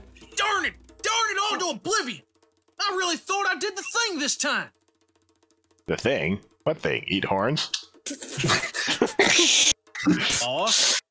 Boss, what are you laughing about? Anna shook her head vehemently. Horn eater. And then her face met the table. Yeah, you already laughed at me plenty when I tried to tell you. Ada tried to tell her? When? Wait, couldn't be. Could you possibly mean that one time at the fair? But all he did was talk about someone else's butt, face, and that someone else happened to be a gazelle. That was a serious confession anyway, and it was just ribbing him, and he denied it anyway. Anna considered how very much not at fault she was when she shifted awkwardly on her seat, making the bag of coins tinkle. Of course. Anna held a coin out for Ada to see. His eyebrow twitched a little. You can't buy my forgiveness. She flicked her fingers, revealing 2 shiny doors. All right, maybe you can. She opened her palm, revealing a few more coins, and tapped on his forehead. 3, 4, 6 dollars for my thoughts? I don't know. It's really too personal to... Purse tingled again when she eagerly slammed it against the table, almost breaking both. You gotta promise me that if I tell you, you won't laugh at me. For real. Look at me, ma'am. This is my serious face. You promise? All that money and still making demands? Anna promised herself that she would at least make an attempt. I'm a gaze reader. A what? I can read minds. Sure. Yep, appropriate response. An attempt was made. Darn, you got me! I really thought I could fool you this time around, but nope. You're just too smart for me, boss. Here, take your money back. My pa raised a liar, not a thief. Ada took his cup to his mouth, drowning his laughter in the drink. Incapable of controlling his strength anymore, Anna patted Ada's back, which made him drop the drink all over himself. Oh, not the cape! Darn it! I just washed it last moon! Ada lifted the hem of the rag, only he could refer to as a cape, trying to determine the extent of the damage, and revealing something that definitely wasn't beneath it before. Ooh. Burn? Anna reached out, attempting to touch a strange mark on Ada's chest. The boy recoiled immediately. Hey now! This ain't no place to get all touchy-feely, boss. We're in public. Illigrab would have argued that getting all touchy-feely was just as bad in private, but Ada never quite minded Anna invading his personal space when no one was around to tell her father. It was, nevertheless, a very strange thing to say for a boy that kept stepping over the line and hugging his boss no matter the situation. Oh, how am I ever going to clean this? Quite easily. All you have to do is rub the fabric with some distilled alcohol. Leaving it in salt water overnight could also do the trick. Believe me, I am an expert when it comes to getting liquor stains out of my clothes. Just gotta give it a good rinse in the beach. Got it. Thanks for the tip, What? sir. What can I tell you? I'm already not gonna like this character. Do you need anything else? Indeed, I do. I could not help but notice that fine example of bar-hung craftsmanship accompanying you. I'm beyond impressed by its degree of autonomy. And just look at the expressiveness in its eyes. I could swear that I saw a tear in them. Barhan, what now? I don't know any witches. What are you going on about? Do we even know each other? We absolutely do not. You may call me Burbeth if you must spend your breath discussing anything other than this beauty. Oh, look at that skin. Porcelain could never be so pearly. Gods above! Is that alabaster? Ada and Anna shared a confused look while Burbeth kept rambling. Is he hitting on you? However, the almost total absence of a snout and that triangular nose shape do not seem to align with the heavily embellished idea of the Ekain held throughout the rise of Persecurat. A fawn, perhaps? Yeah, that's just what I was thinking, sir. Eyes so detailed, roundish shapes and a small mouth. Oh, look at that blush covering the nasal area and the cheeks. The very expression of femininity. Undoubtedly unique. Darn right he's hitting on you. Of course, the Sophie may have had a twisted sense of humor, shaping their servants like us, but they had their own moral standards. He's a golem maker, I can tell. My point is, I never expected to see a golem with female features. Could I somehow convince you to part with it? Oh, my dad! It even talks! How did you make it do that? She, sir. Aina's a she. Yes, I said as much. Wait, what are those spikes between her teeth? Some sort of defense mechanism? Barabiz pulled Aina's jaw open with his left hand, trying to get a closer look at her fangs. Luckily for all the involved, Ada pulled Barabiz's hand away from Aina's mouth right as her jaw snapped closed. Ooh! An automated shutdown function with a timer for protection in the inner workings of the artifact. Oh, how fascinating! So, you do understand at this point why Aina keeps her arms wrapped, right? Mm-hmm. Why? She doesn't have hoof fingers. Oh. Yeah, so I was saying earlier, I think she's a wolf because I think she's covering her claws. Yeah, she doesn't really look like a deer.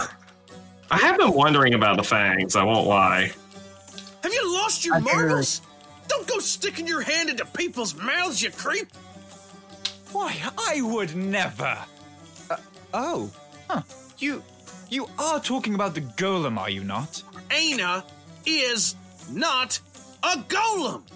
Indeed, this is not a golem.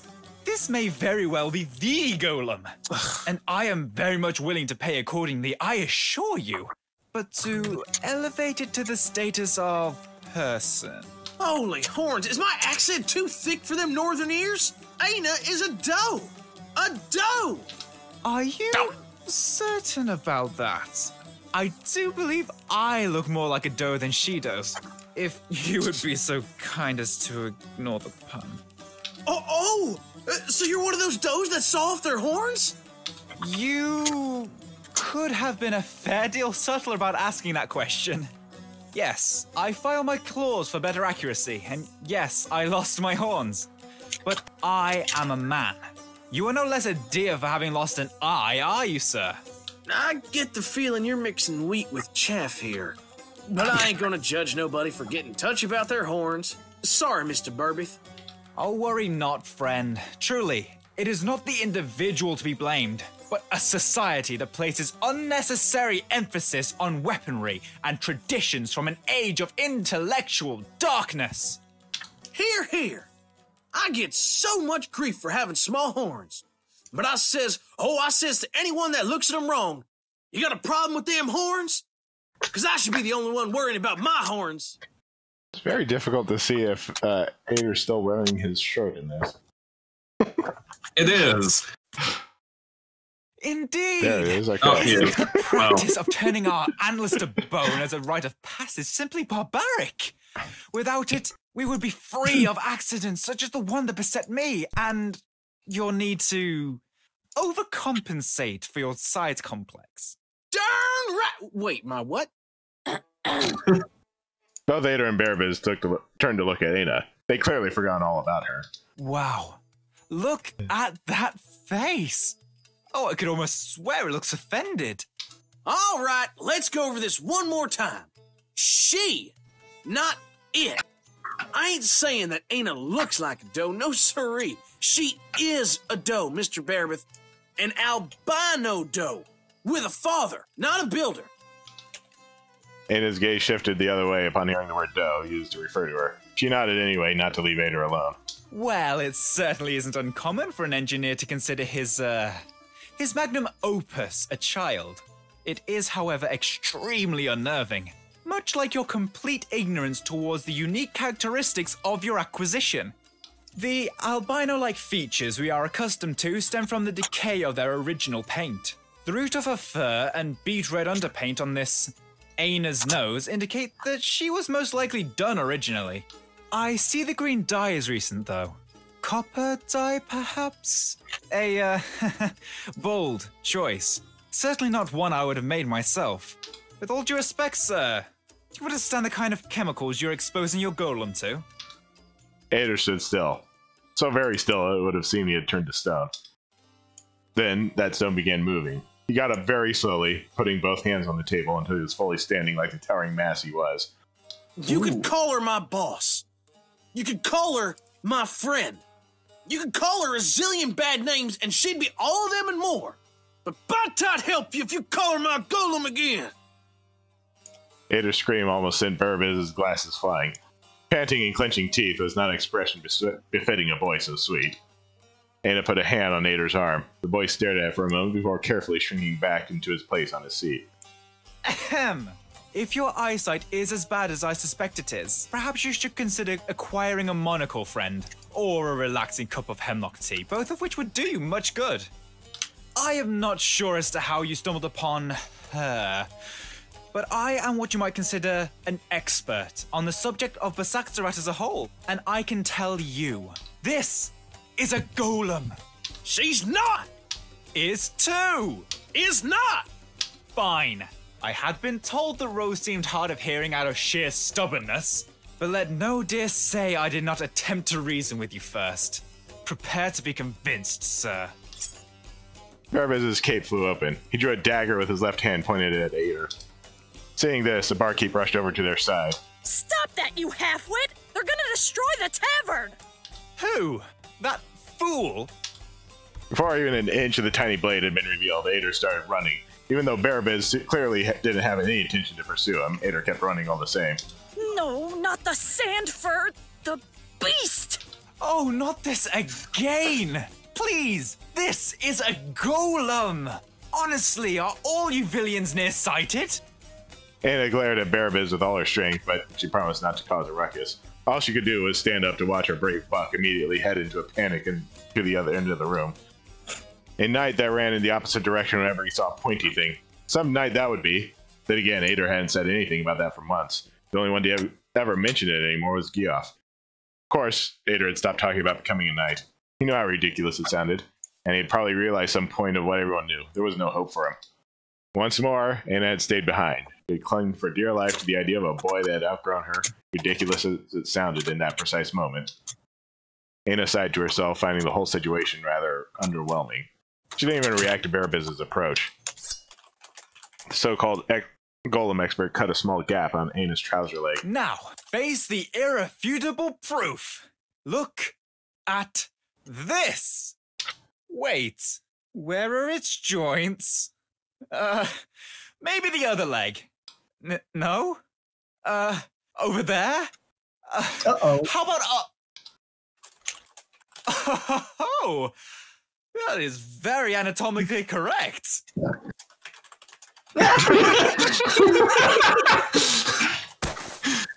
Wow.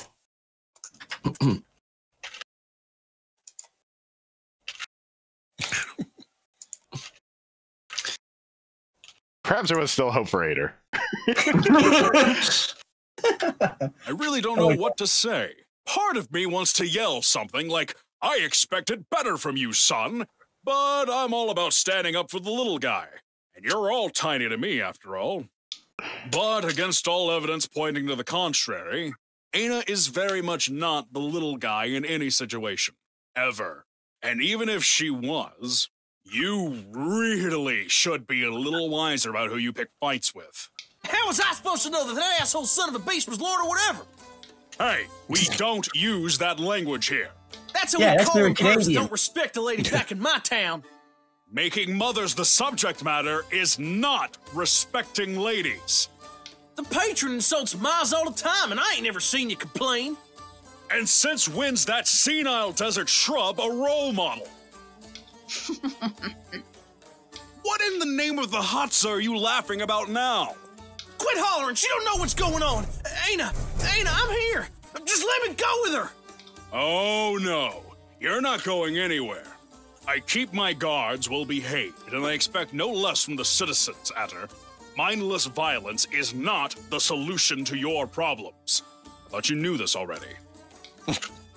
Ada let his head rest against the bars that covered a small window in the door, making sure to give Illigrab his meanest look. Look, I'm sure this is all just some big misunderstanding. I know Burbith. His train of thought is a bit weird at times, sure, but he's not a bad kid. There has to be an explanation for this. He ain't got nothing. Kid, I can barely understand a word you're saying. You're gonna stay here thinking of what you've done until Burbeth wakes up. If he wakes up. Come on, Ada. It's time for you to go home. Anna gave Illigram a very meaningful look. Fine. You can wait for him in the entrance. But I swear by Aiamai that I'll rake you across the coals if I find a single brick out of place in Attersall when I'm back. Are we clear? Anna nodded eagerly. Illigram gave her a dubious look, but he seemed to be in too much of a hurry to make sure she'd stay put. Well, now. So the choice is between lawful and chaotic, is it? Yes. The eternal struggle. In the eternal struggle. Be a good girl or a bad girl. I do The feel like difference this is between more in lawful your evil character. and chaotic good. I don't think he'd like that, though.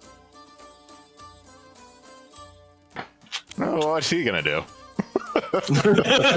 Yeah, he's in a cell. He doesn't get a vote. It doesn't say break Ader out. It just says break into the cell. You just get in there and talk to him a bit. Yeah, you can just chill. You can chill in there. Yeah, Illigram just said he didn't want to see any bricks out of place, so as long as we put them back.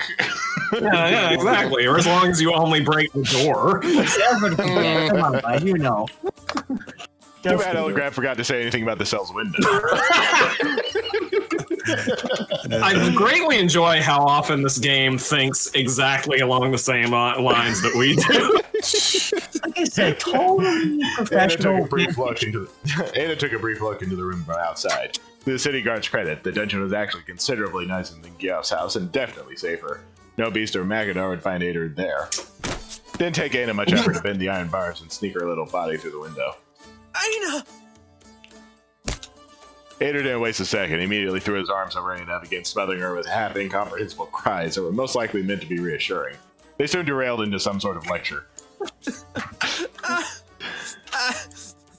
swear by three and all smoke, guys, I ain't never going back to the tavern with you, man. Ader hugged her with a force that would have destroyed anyone's ribcage for a good 10 minutes, but Anna didn't have the heart to stop him. Ah. When he finally pulled away, his nose was running and his face all wet. Anyway, I'm glad to see that piece of crap didn't hurt you. That knife looked so sharp that I couldn't help but... Wait, did the Illigram just tell you to stay the hey out of here? Oh. Ader took a hand to his face, babbling about the trouble she was going to drag him into. There it was, a strange mark again. But now she could see it in all detail. A hand-shaped dark mark on Ader's chest that was most definitely not there the last time she got a good look at Ader's chest. I think those marks were in the book she read. Of course, Ader noticed that she noticed. And then she noticed that he noticed that she noticed. What's this? Poison! Oh, no! Bearbeth must have cut me! Oh! Oh, praise the gods I ain't dead! Anna made it clear that he was about to be very dead if he didn't begin spilling the beans. I really thought it was just a burn. On fur, okay. Handshake burn?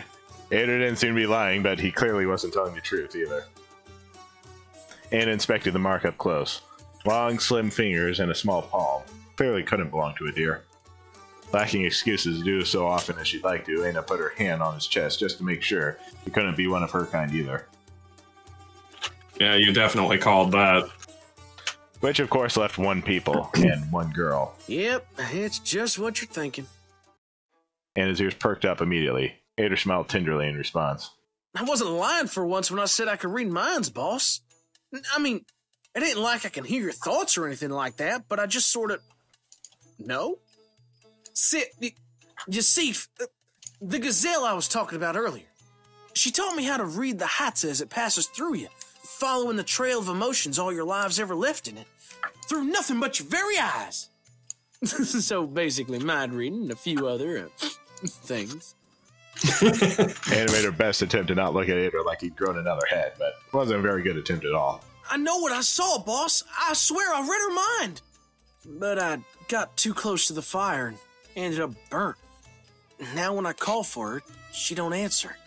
And No matter how much I try, I haven't managed to use my powers ever since.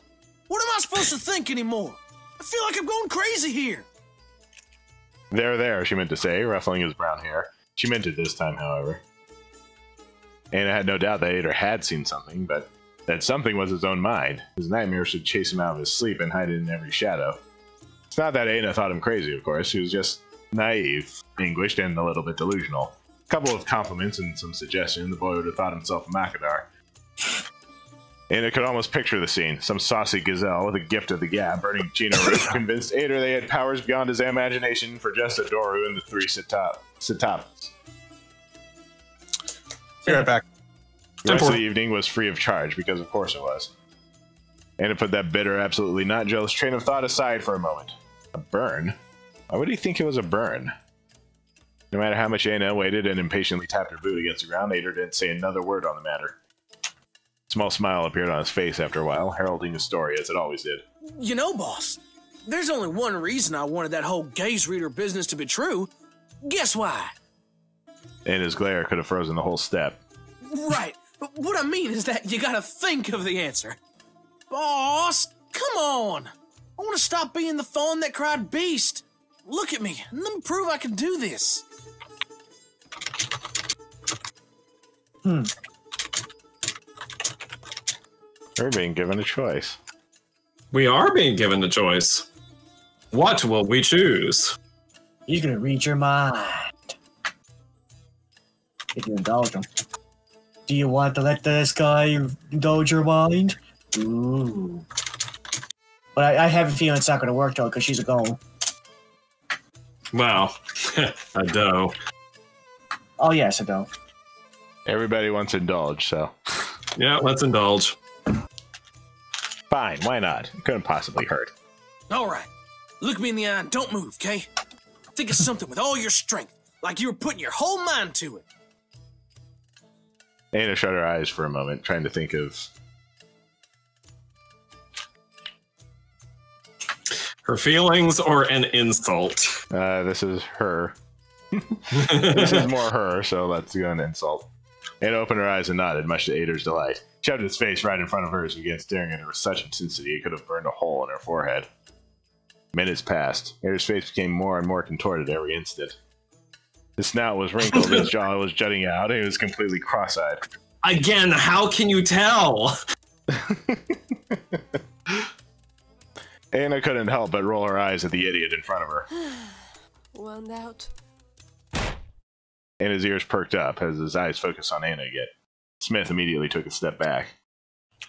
She hadn't even opened her mouth. Couldn't possibly have. Anna and Ader didn't have time to say another thing. The key began hitting everything but the lock, making the end of her visit. Marking the end of her visit. Outer! Please tell me you're still there!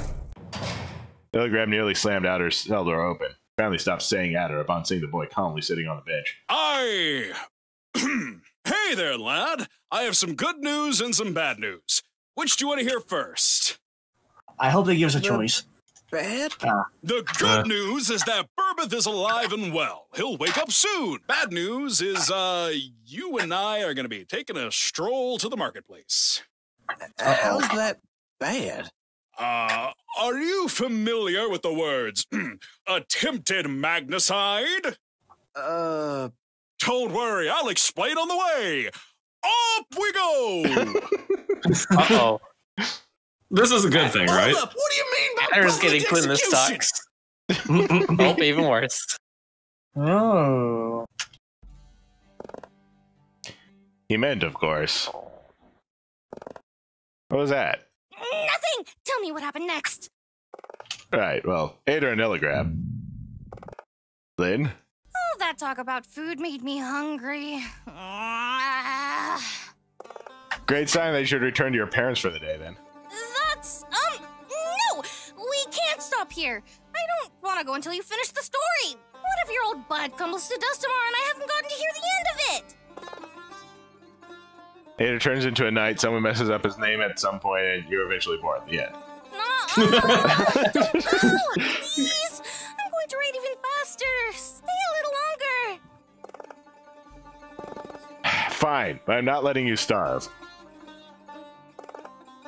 By the moon and all its children, where am I supposed to find milk now? Milk? What? Isn't that what fawns eat? What? I'm not a fawn. Sure you are. What are you, 2, 3? I'm 13. See, a kid. I'm not even sure you're old enough to hear what happens next. How dare you? My age doesn't matter here. I'm a gaze reader. You wouldn't believe the things I've seen inside people's minds. That's fair. I can understand that. See, there's this one goat with a broken horn. No, I don't want to hear it. And then she asked me to perceive the other girl had managed to pull it out of. I said I believe you. Ah, God, this is why I hate mortals. One day you're all cute and tiny and full of hope and pulling on my ears, and next you're suddenly 2 heads taller than me and thrice wider, and you only know how to talk about... What's that look for? What are you? I'm very done with this conversation. Chapter 3. Ooh, is the narrator Aina? I also like the bonk noise I heard. It's literally Looney Toony.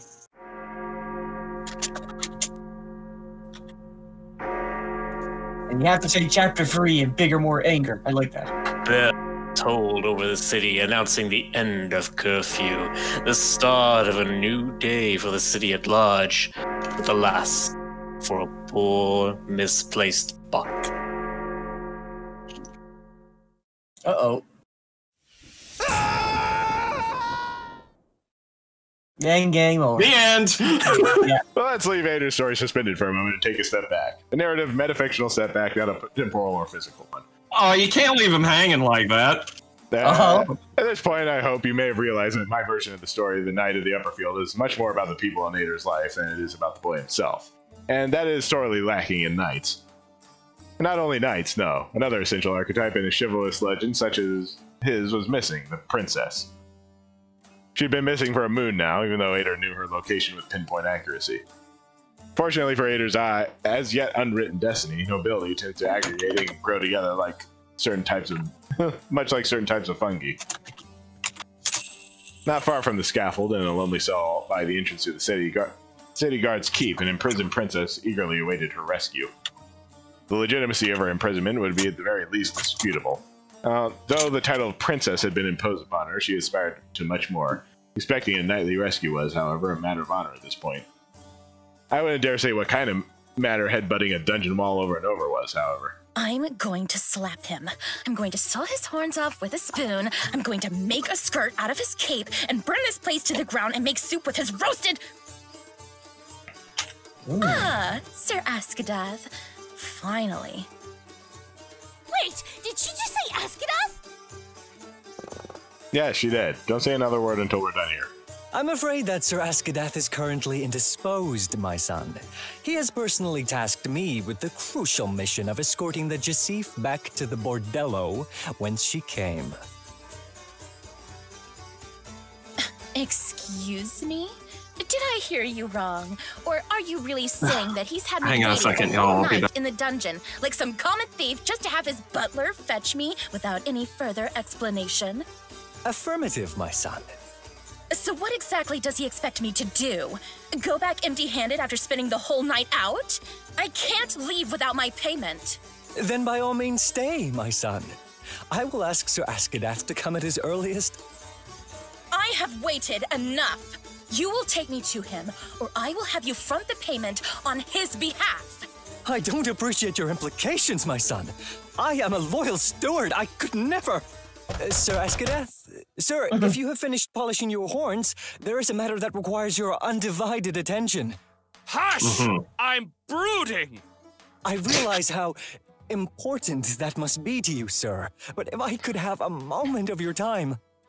I said no interruptions, damn it! The door flew open almost immediately. There stood a deer with jaw and chest with a volume such that it would seem the god saved some extra mass room when all deerkin was made. His huge horns were so gleamy and well kept that one could mistake them for marble. His arms were the size of melons. This deer-shaped force of nature tried his level best not to look terrified upon seeing the gazelle stomping towards him. Oh, do my eyes deceive me? Could this truly be the sun of my skies, the star of my firmament, the light of my... Don't even bother. Babe, please don't tell me you're truly willing to throw a tantrum over something as insipid as a short interlude in the dungeon. Short? It was dark out when you threw me in jail. 6 hours have passed since you said it would take you a minute. 6 minutes, 6 hours? What does it matter? I'm paying for your company all the same. Is that all I am to you after all? A dispensable whore? Then what would that make you, Sir Askadath? Watch that tongue, woman! You are making me look bad in front of my staff. My opinion of you remains unchanged, sir. Okay. I see how this is. It's Zap Brannigan and Kiff. Oh, God. That's extremely so accurate. Straight enough for you, am I?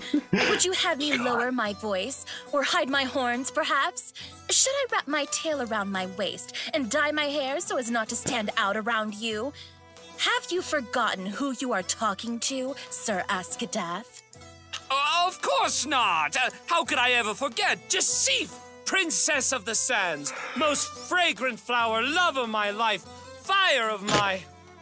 A mere step forward sounded mightier than any drum. Could it be then that a knight such as yourself can give orders to royalty now? Or have those polished antlers of yours grown so large that you can no longer see who you are addressing? Are you daft? Or are you just frozen to your sad, wretched core?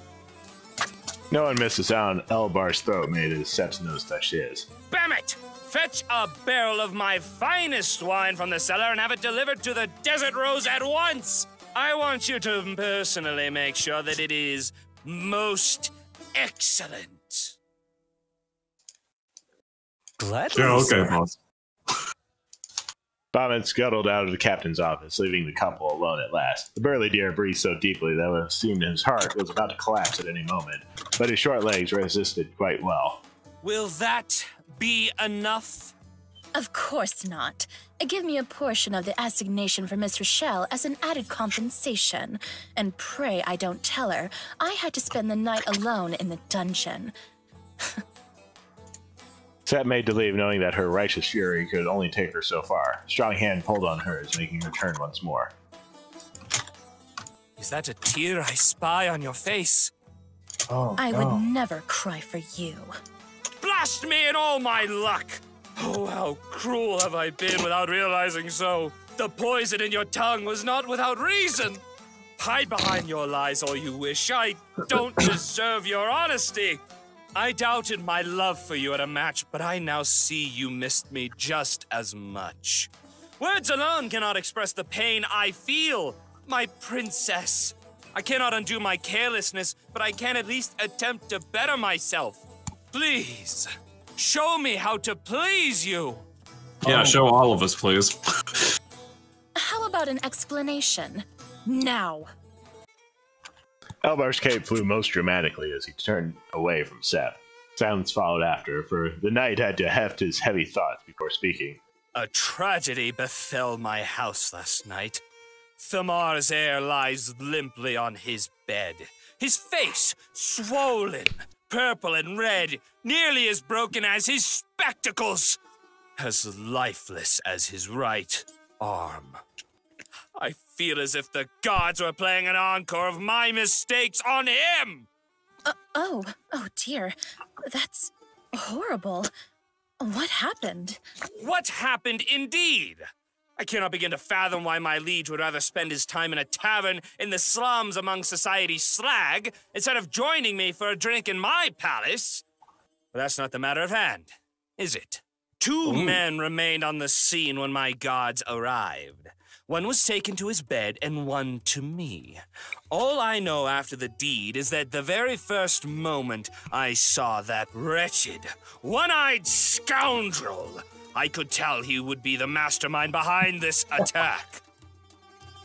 There was an abundance of one-eyed people in Illyrium. Oh, heirloom, though not nearly as many as there could be, considering how much deer enjoy butting heads. Sep knew this. She knew it could have been anyone else, but the only giant tree man in the dungeon had been chanting an acquaintance's name over and over just hours before. One-eyed scoundrel? I hesitate to call that creature a deer. Taller than a palm tree, but with antlers short as a fawn's. He would seem a skeleton come alive if it weren't for his horrifyingly gigantic hands.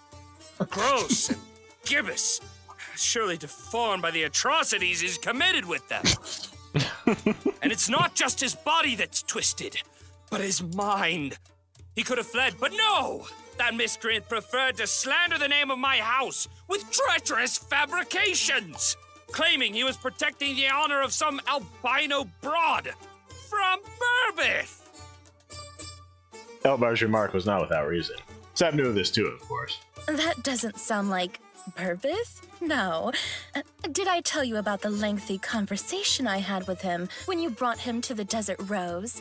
He talked at large about my great figure and his fondness for dissecting corpses. Do you think there's a link between the two? Oh, don't mind his rambling. He's just awkward and a little quirky, that's all. It's all those dusty books they feed him in the academy. They cloud up his brain and his glasses. My liege can't tell a woman apart from a scholar anymore. Right.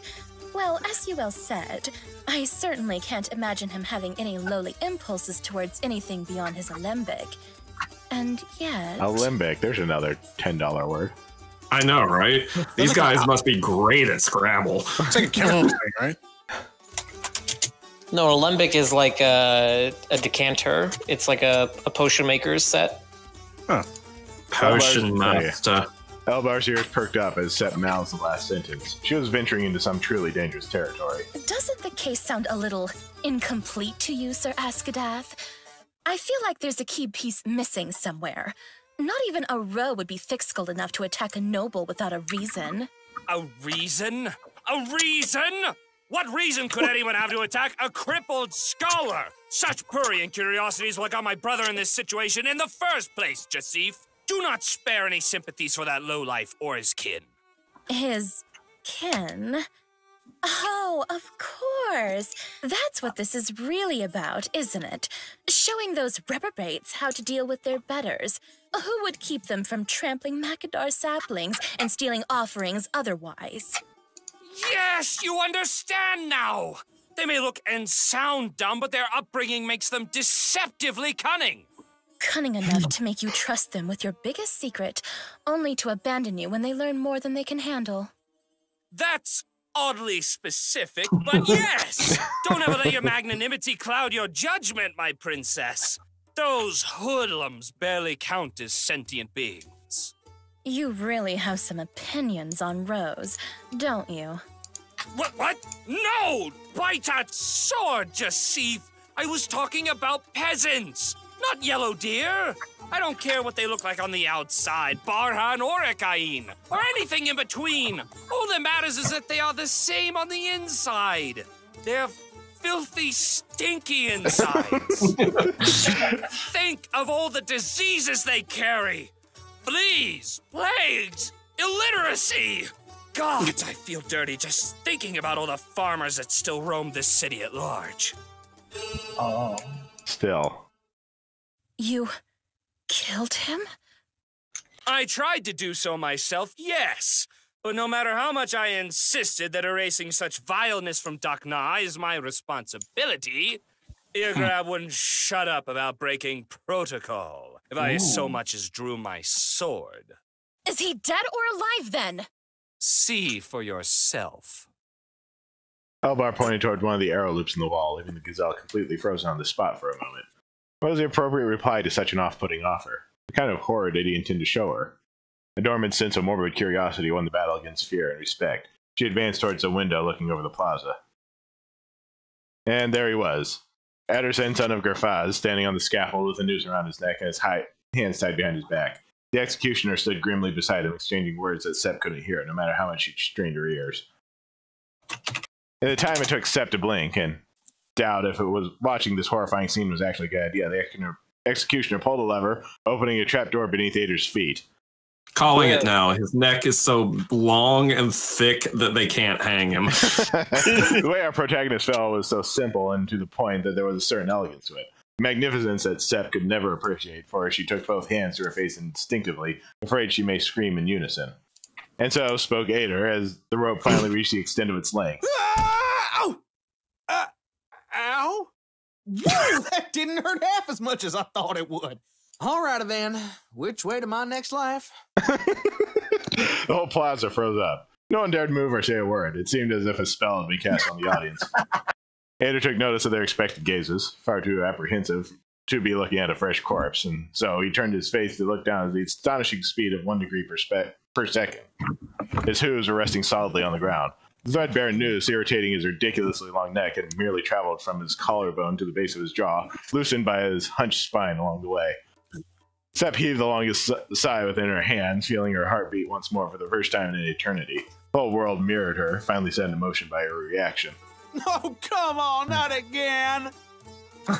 Crowd laughed and cheered as a reaction, chanting for his release.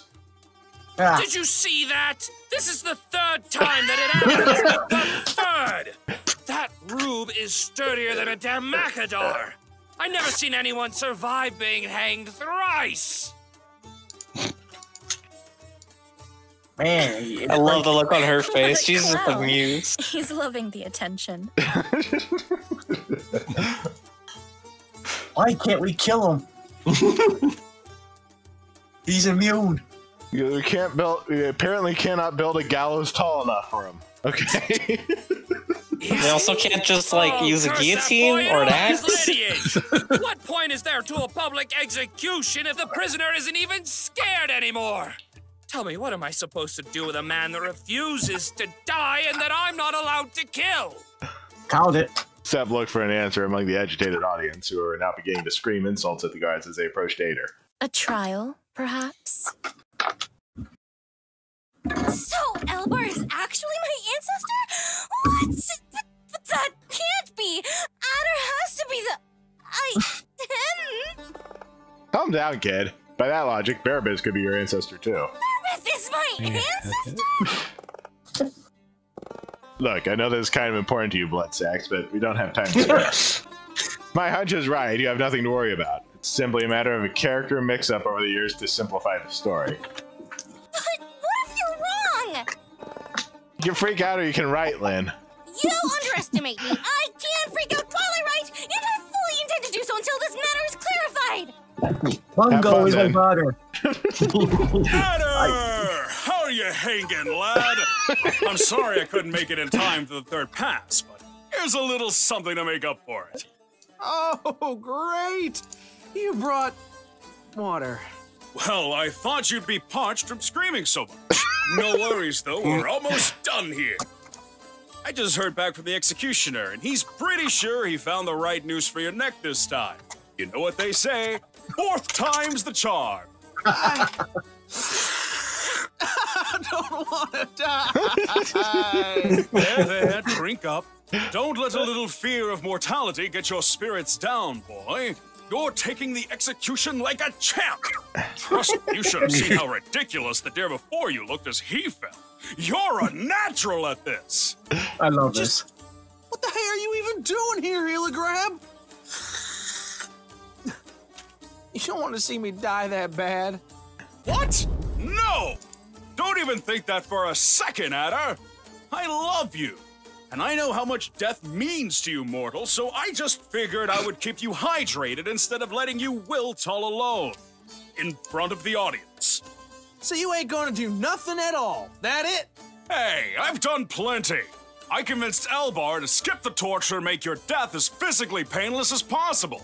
Just a little whoosh and a crack, and that's it. End of story. It won't hurt half as bad as the time Aina squeezed a potato out of your neck, I promise. Hey.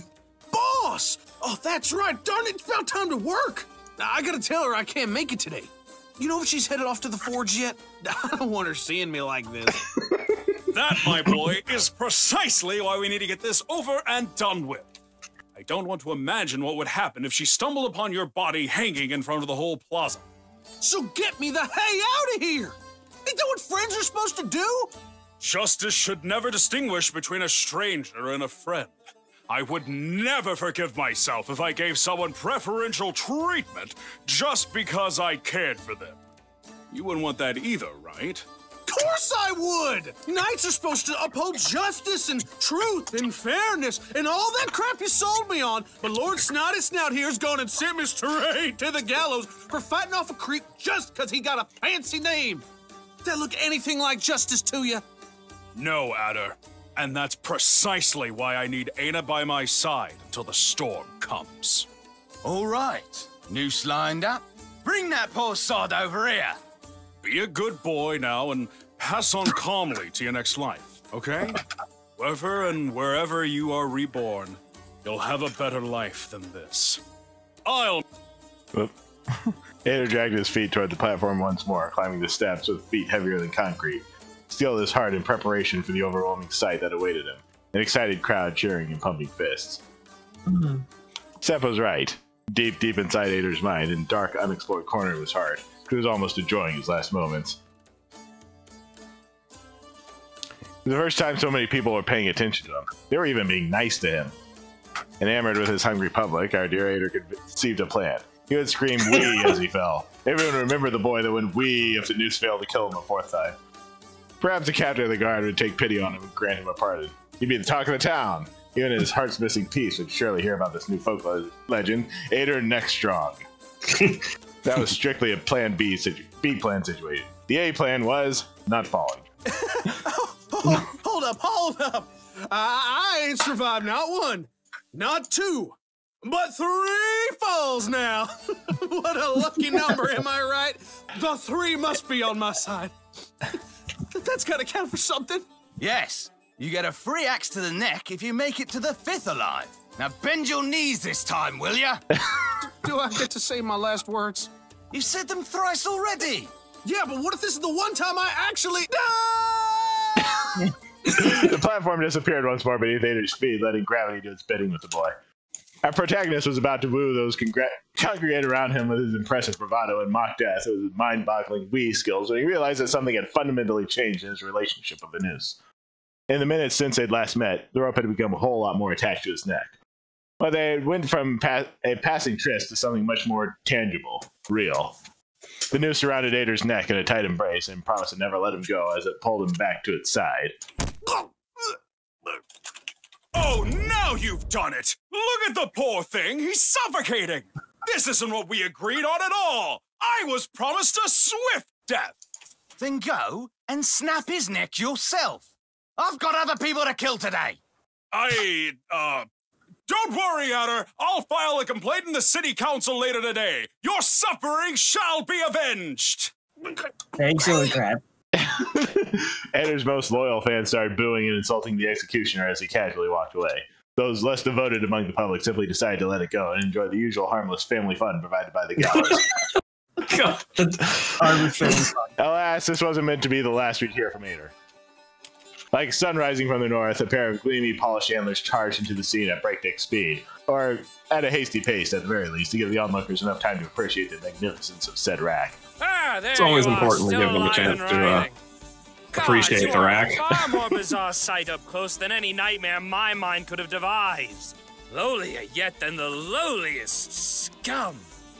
Elbar, can you at least have the decency to let the boy die in peace? There's been a change of plans, Tree. Nobody is dying just yet. Gather the witnesses and pull the noose off this jester. We shall hold a public trial for him. Okay. I mean, yes, of course. Color me leafless, Elbar. This is a first for you. So, when and where should we hold the trial? Should I go ahead and call the Bards Guild to spread the news? Gods, no! What matter of nonsense are you spouting? The last thing I need is more beggars and ruffians loitering around. I demand we hold the trial right here, right now. So, we're keeping it small and personal, I see. Nice and quiet. No, seriously, do you understand how the concept of public trial works?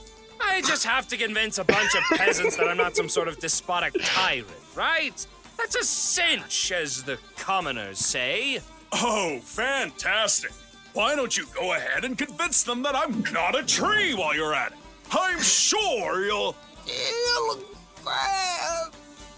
Oh, sorry, lad. I forgot I wasn't dealing with red for a second there. One unloosening coming right up. I was gonna wonder. This game keeps taking directions I don't expect it to. Took a hand in his neck as he tried to stand up, panting desperately for breath. Hey, there's something I wanted to know. Illigrab reminds me of Uther from World of Warcraft, but where he takes the log too literally. That is beast.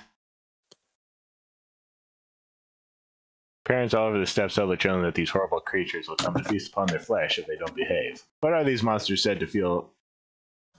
Nothing but an intense desire to devour and destroy. Created by a Mahi during the War of Two, the beast's only purpose was to exact revenge upon Bahat's creation, the deer that had taken over Dakna.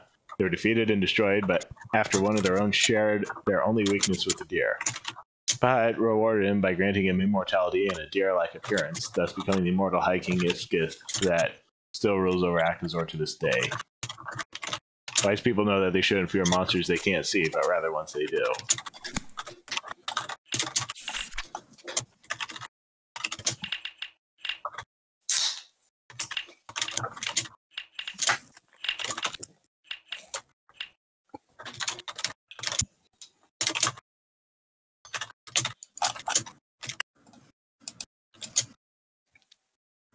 Makadar, children of Hurub, just like gazelles. The treemen were the youngest brothers' first attempts at creating new living beings that still discuss whether they are bloodlings or not, since they reproduce via fruits and produce sap.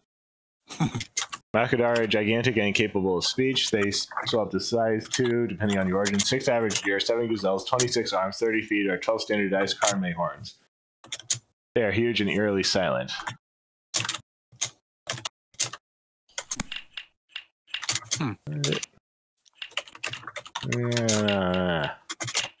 Makadir.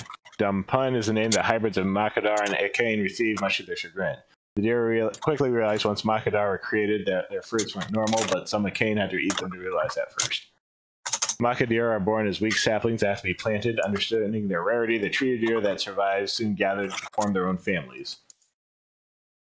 One of those abandoned forests entirely found their place in many places. Alcazar assistants and ambassadors. They are more deer than tree at this point, but it doesn't really show. So is Aina one of these half doe, half tree people? Maybe. No, I think we're all pretty convinced that she's probably some sort of wolf or predator of some sort, something that's supposed to be mythical. Well, Ilhigrad was talking to her about, he's like, you know, the mortals, those people, they're not like us.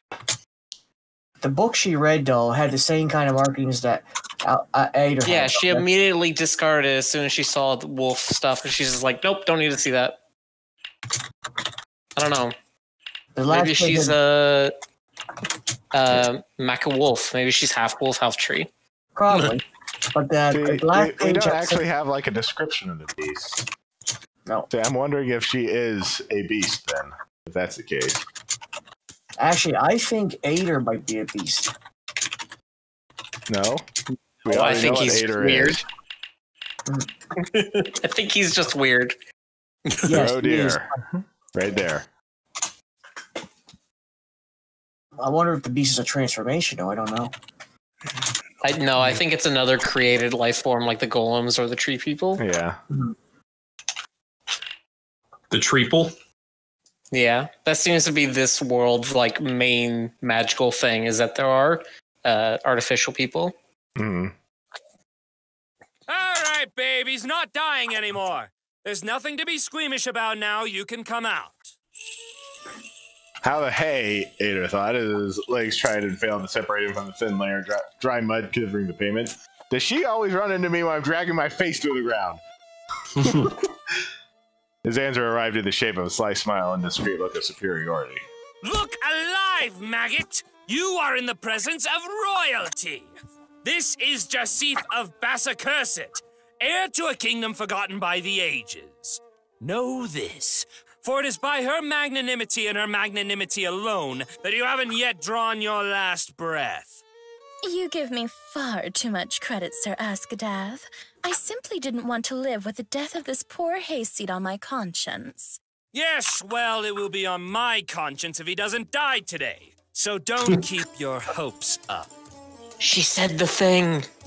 Our nearly reborn boy dared look up again, only to find Sep's deep blue eyes pulling him closer like a magnet. What Ader first considered a product of his lonely imagination soon proved to be a very tangible reality. Trembling and bound to the ground under Elbar's heavy hoof as he was, he still couldn't peel his eyes off hers. Why is she here? No. How'd she find me? But why is she with him? Thousand questions piled up in Adder's unoxygenated brain, making him feel like his head was about to explode. So many thoughts, and you can't even spare one miserable "thank you for saving my life"? Really? Where have you left your manners, Adder? Her voice rang in his ears loud and clear, but how was he supposed to know that she was the one that did this? But Elbar remained none the wiser to her sharp words. The realization fell on Ader's mind like a boulder. His thoughts were no longer his alone. I heard you. I heard that just now. So what? I want you dead. I can say that as many times as I want to. I do not need to hide my intentions from you. Do I? Do I, Eargrab? You should at least pretend you're willing to give him a chance. Gods have mercy! The trial hasn't even started and it's already driving me up the wall. Let's go, Jasif. This ordeal gets more and more infuriating by the minute. Good luck with the trial, handsome. You're going to need it. What was that? Oh, don't get jealous now. I just wanted to give him a little encouragement in his last moments, that's all. It's common courtesy in my line of work. I would think it's far more common courtesy to make an exception with the man who attacked your fiancé's brother. Come on, my patience wears thin. Seth shrugged her shoulders in a nonchalant way as she crossed her hands behind her back, marching with a characteristic strut a couple of steps behind Elbar. Ader could only watch haggardly as they disappeared among the crowd. A knife had been sunk into his heart, shaped like a word. Oh, lad, you sure stumbled into a handful. Don't mind Jasif's little games. She's had a bit of a rough decade. Brother? Did he just say brother? Oh, we're changing the topic? Great choice. She definitely didn't want to talk about her either. Brother indeed. Elbar here and your pal Burbith are the only recognized sons of the late Lord Thumar of Askadath. May the three protect his estate where his sons will not. Say what? How come nobody told me I was punching Lord Snotty Snout's brother? Sweet mother of a boiled pea, no wonder he wanted me dead. Pass me the noose. I'm gonna finish the job for him. Leave that noose alone, lad. I don't know what's gotten into you all of a sudden, but digging up your sense of accountability won't solve anything now. Besides, I doubt Elbar resents you half as much as he claims to. You might have just done him the greatest favor of his life, after all. What do you mean, favor?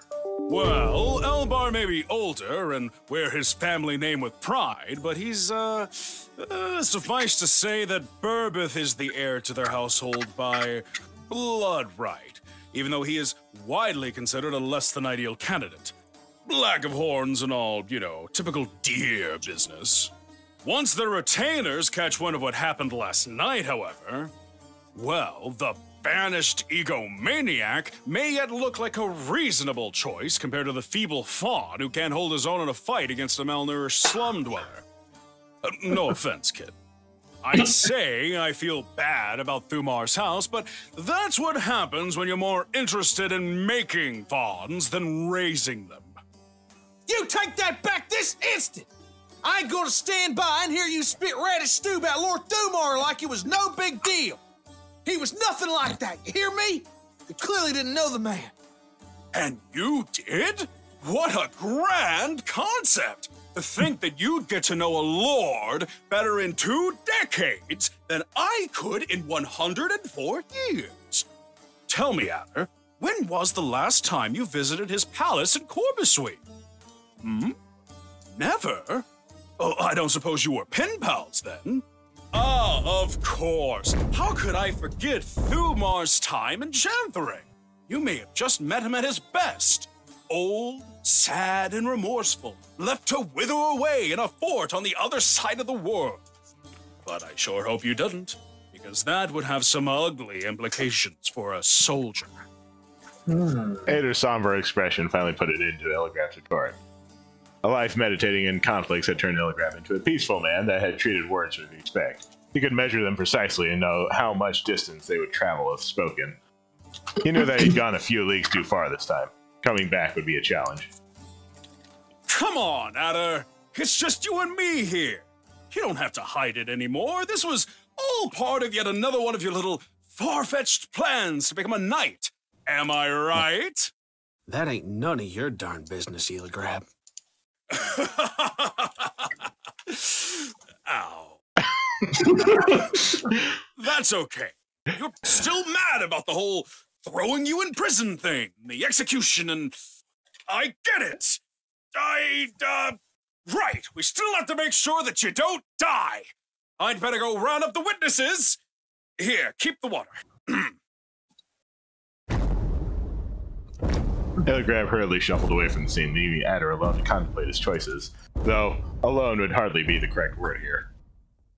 There was someone watching the Rodeer 1,000 times more intently than any of the audience gathered around the gallows.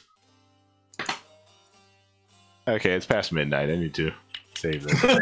All right. Yeah, this is as good a place as I need to let it go. So, oh, you did save, right? Yes, I just okay, good. Yeah, he just did. Yeah. How many chapters are there in this game? Just 3 right now. There's going to be more 3 eventually. Yeah, it's so next stream will be the last. For now. For now. It'll be now. the last one until the next one, which is the last one that it's Which the will next be later from this.